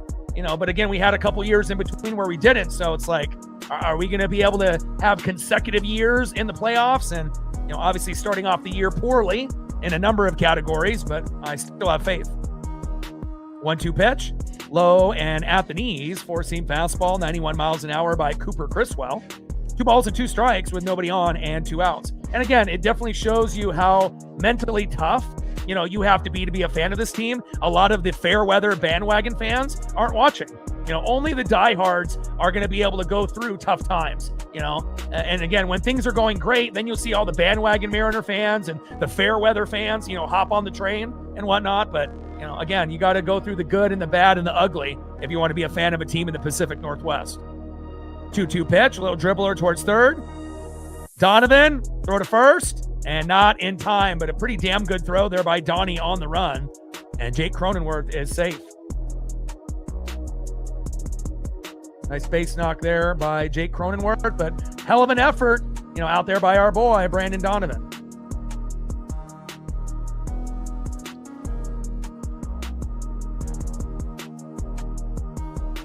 Next up for the Padres, left fielder Ramon Laureano. And we definitely got to get some payback on the Rangers. They kicked our ass in Texas. So, little dribbler that gets past Criswell. And force out, fielder's choice there. Good job there by Cole Young. And that is out number 3. Yeah, obviously, the better the Mariners are doing, the more, subs we're going to get, the more views, the more donos, the more shares. Like, everything goes up. When the Mariners are good, because then you get the bandwagon and the fair weathers and the people that, watch once in a while and obviously get hyped up when they see on the ESPN app that they're on an 8-game win streak and, maybe they weren't going to watch before, but then they're like, oh, they're good now. And then they start watching. So, but for a lot of us diehards that watch beginning to end, no matter what the result, we're going to always be here and I will always be here. End of the 8th inning, 5-2 Padres. All right, let's see who's up next here for the Mariners. Okay, and if we're going to lose this game, let's see if we can at least score a run. And again, to some people, it may not mean anything, but a lot of times if you can get something late, it might carry over, obviously into tomorrow. Obviously, coming back home is something that's desperately needed, and we're going to be playing the Rangers tomorrow at T-Mobile. So, the chances of us getting a hit here is probably slim to none, let alone a run, but we can always dream. Next up in the 7 hole will be J.P. Crawford. And then batting second, because Dan Wilson is like the best manager on planet Earth, Mitch Garver instead of Dominic Canzone. And then batting third will be Cole Young. Credence up. Let's go M's. But again, no matter, if we win by, 10 runs or if we get blown out by 15, I will always be here. Again, I've been a fan of this team since, the mid 80s. And again, I'm going to continue to, represent the Mariners, to the fullest. I plan on doing this for the rest of my life. And I plan on living quite a long time if I can. So, we're going to go through the good times. We're going to go through the bad times. But there is going to be, some misery and sadness. But there is also going to be some joy. We had a 5-game losing streak, which was fucking hell. Then we ended up winning 4 in a row against our rival, the Astros. Then it was just joy and elation. All right, jumping up and down, feeling excited and having that swagger back. And then now dropping 3 in a row to the Padres, kind of hitting a taste of reality that Dan Wilson isn't a good manager, right? And then now we have to get back on track and try to be able to win the series against the Rangers and I believe the Athletics after that. So, you just got to have the faith. And, it's hard to win when, not all the categories are hitting. But again, it's really hard when you have a manager that is incompetent. All right, Mason Miller, I didn't know if they were going to bring him in. Now, we're not getting a run. we're probably not going to get anything here. Mason Miller is one of the most consistent closers in baseball. This will be 1, 2, 3, goodbye Mariners. And again, if we end up even getting a hit, I will be shocked. And again, normally I don't say that, but normally we don't get against a guy like Mason Miller often. And Miller is electric. 1-0 pitch, big swing and a miss. I was really hoping for a run, but the chance of us even getting a fucking hit on Mason Miller is slim to none. That's how good he is. I mean, he's not Superman, but he's pretty damn close. I wish Andres Munoz was Mason Miller, but no dice. 1-1 pitch, low and away. 2 balls and 1 strike to J.P. Crawford. Mason Miller, one of the best closers in the game. I mean, we used to have one in Mooney. He used to be top 5, top 10, but not anymore. But hopefully he'll recover. 2-1 pitch from Miller to JP. JP fouls it off. 2 balls and 2 strikes to JP Crawford. And that's not me being negative, on the Mariner hitters. It's just that if Mason Miller's stat line and what he's done in the last 2 years, he is lights out. 2-2 pitch. And that is strike 3. And my ESP is on point. Down goes JP Crawford. And that is 1 away.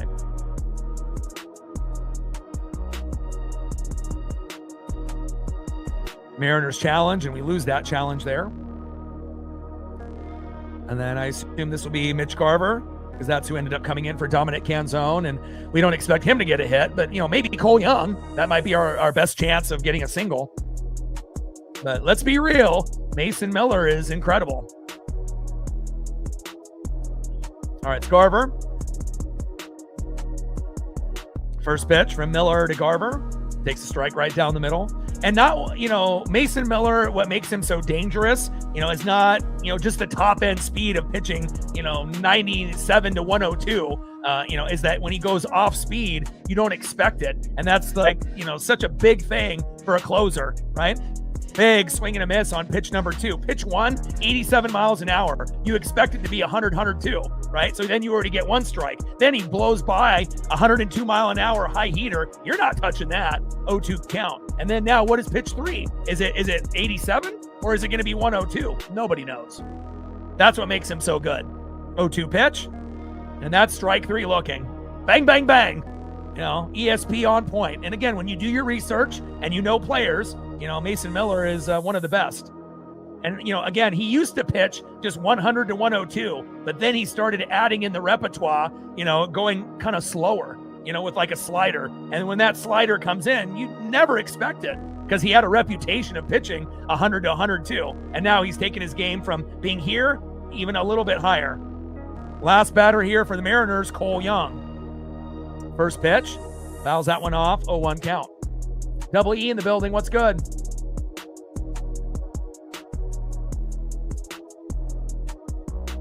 But we're coming back home to play the Rangers tomorrow, thankfully. 0-1 pitch, high and away. Change up, 96 miles an hour by Mason Miller. And again, the Athletics should have never, ever got rid of him. But again, they're trying to rebuild, and they got a good core. They got a lot of good up-and-coming young guys, on that roster. But Athletics should have never, ever. And obviously the Padres were salivating when they got him. 1-1 pitch, low and at the knees. 2 balls and 1 strike to Cole Young.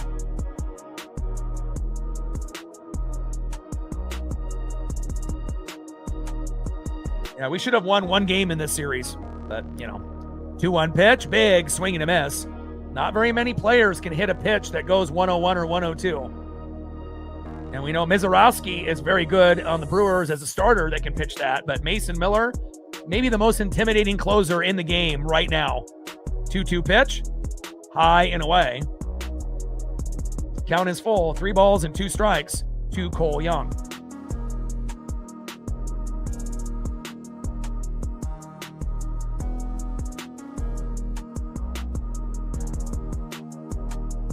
Three-two pitch.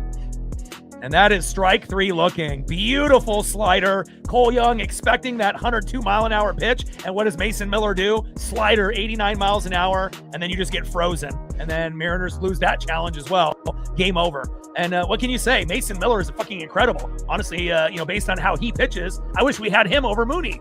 But again, the Padres ended up getting a gem from the Athletics. He is incredible. The most intimidating closer in the game, Mason Miller, closes this game out. And again, just imagine if Dan Wilson, in the top of the 6th inning when we had 2 runs scored, right, and we had bases loaded, and he decided to swap out Luke Raley for Connor Joe with 1 out, if we would have had Luke Raley get a big hit, I'm not saying that we would have won the game, but we could have maybe had the game at 5-4 or 5-5 right now and then seen what happened. But, Dan Wilson definitely erased that chance. So, again, a disappointing sweep. Give all the Padre, fans all the love and the credit. They were the better team, but it kind of hard, to get the job done when you have an incompetent manager. But we'll see what Dan does, obviously, at home, and hopefully he'll be slightly better.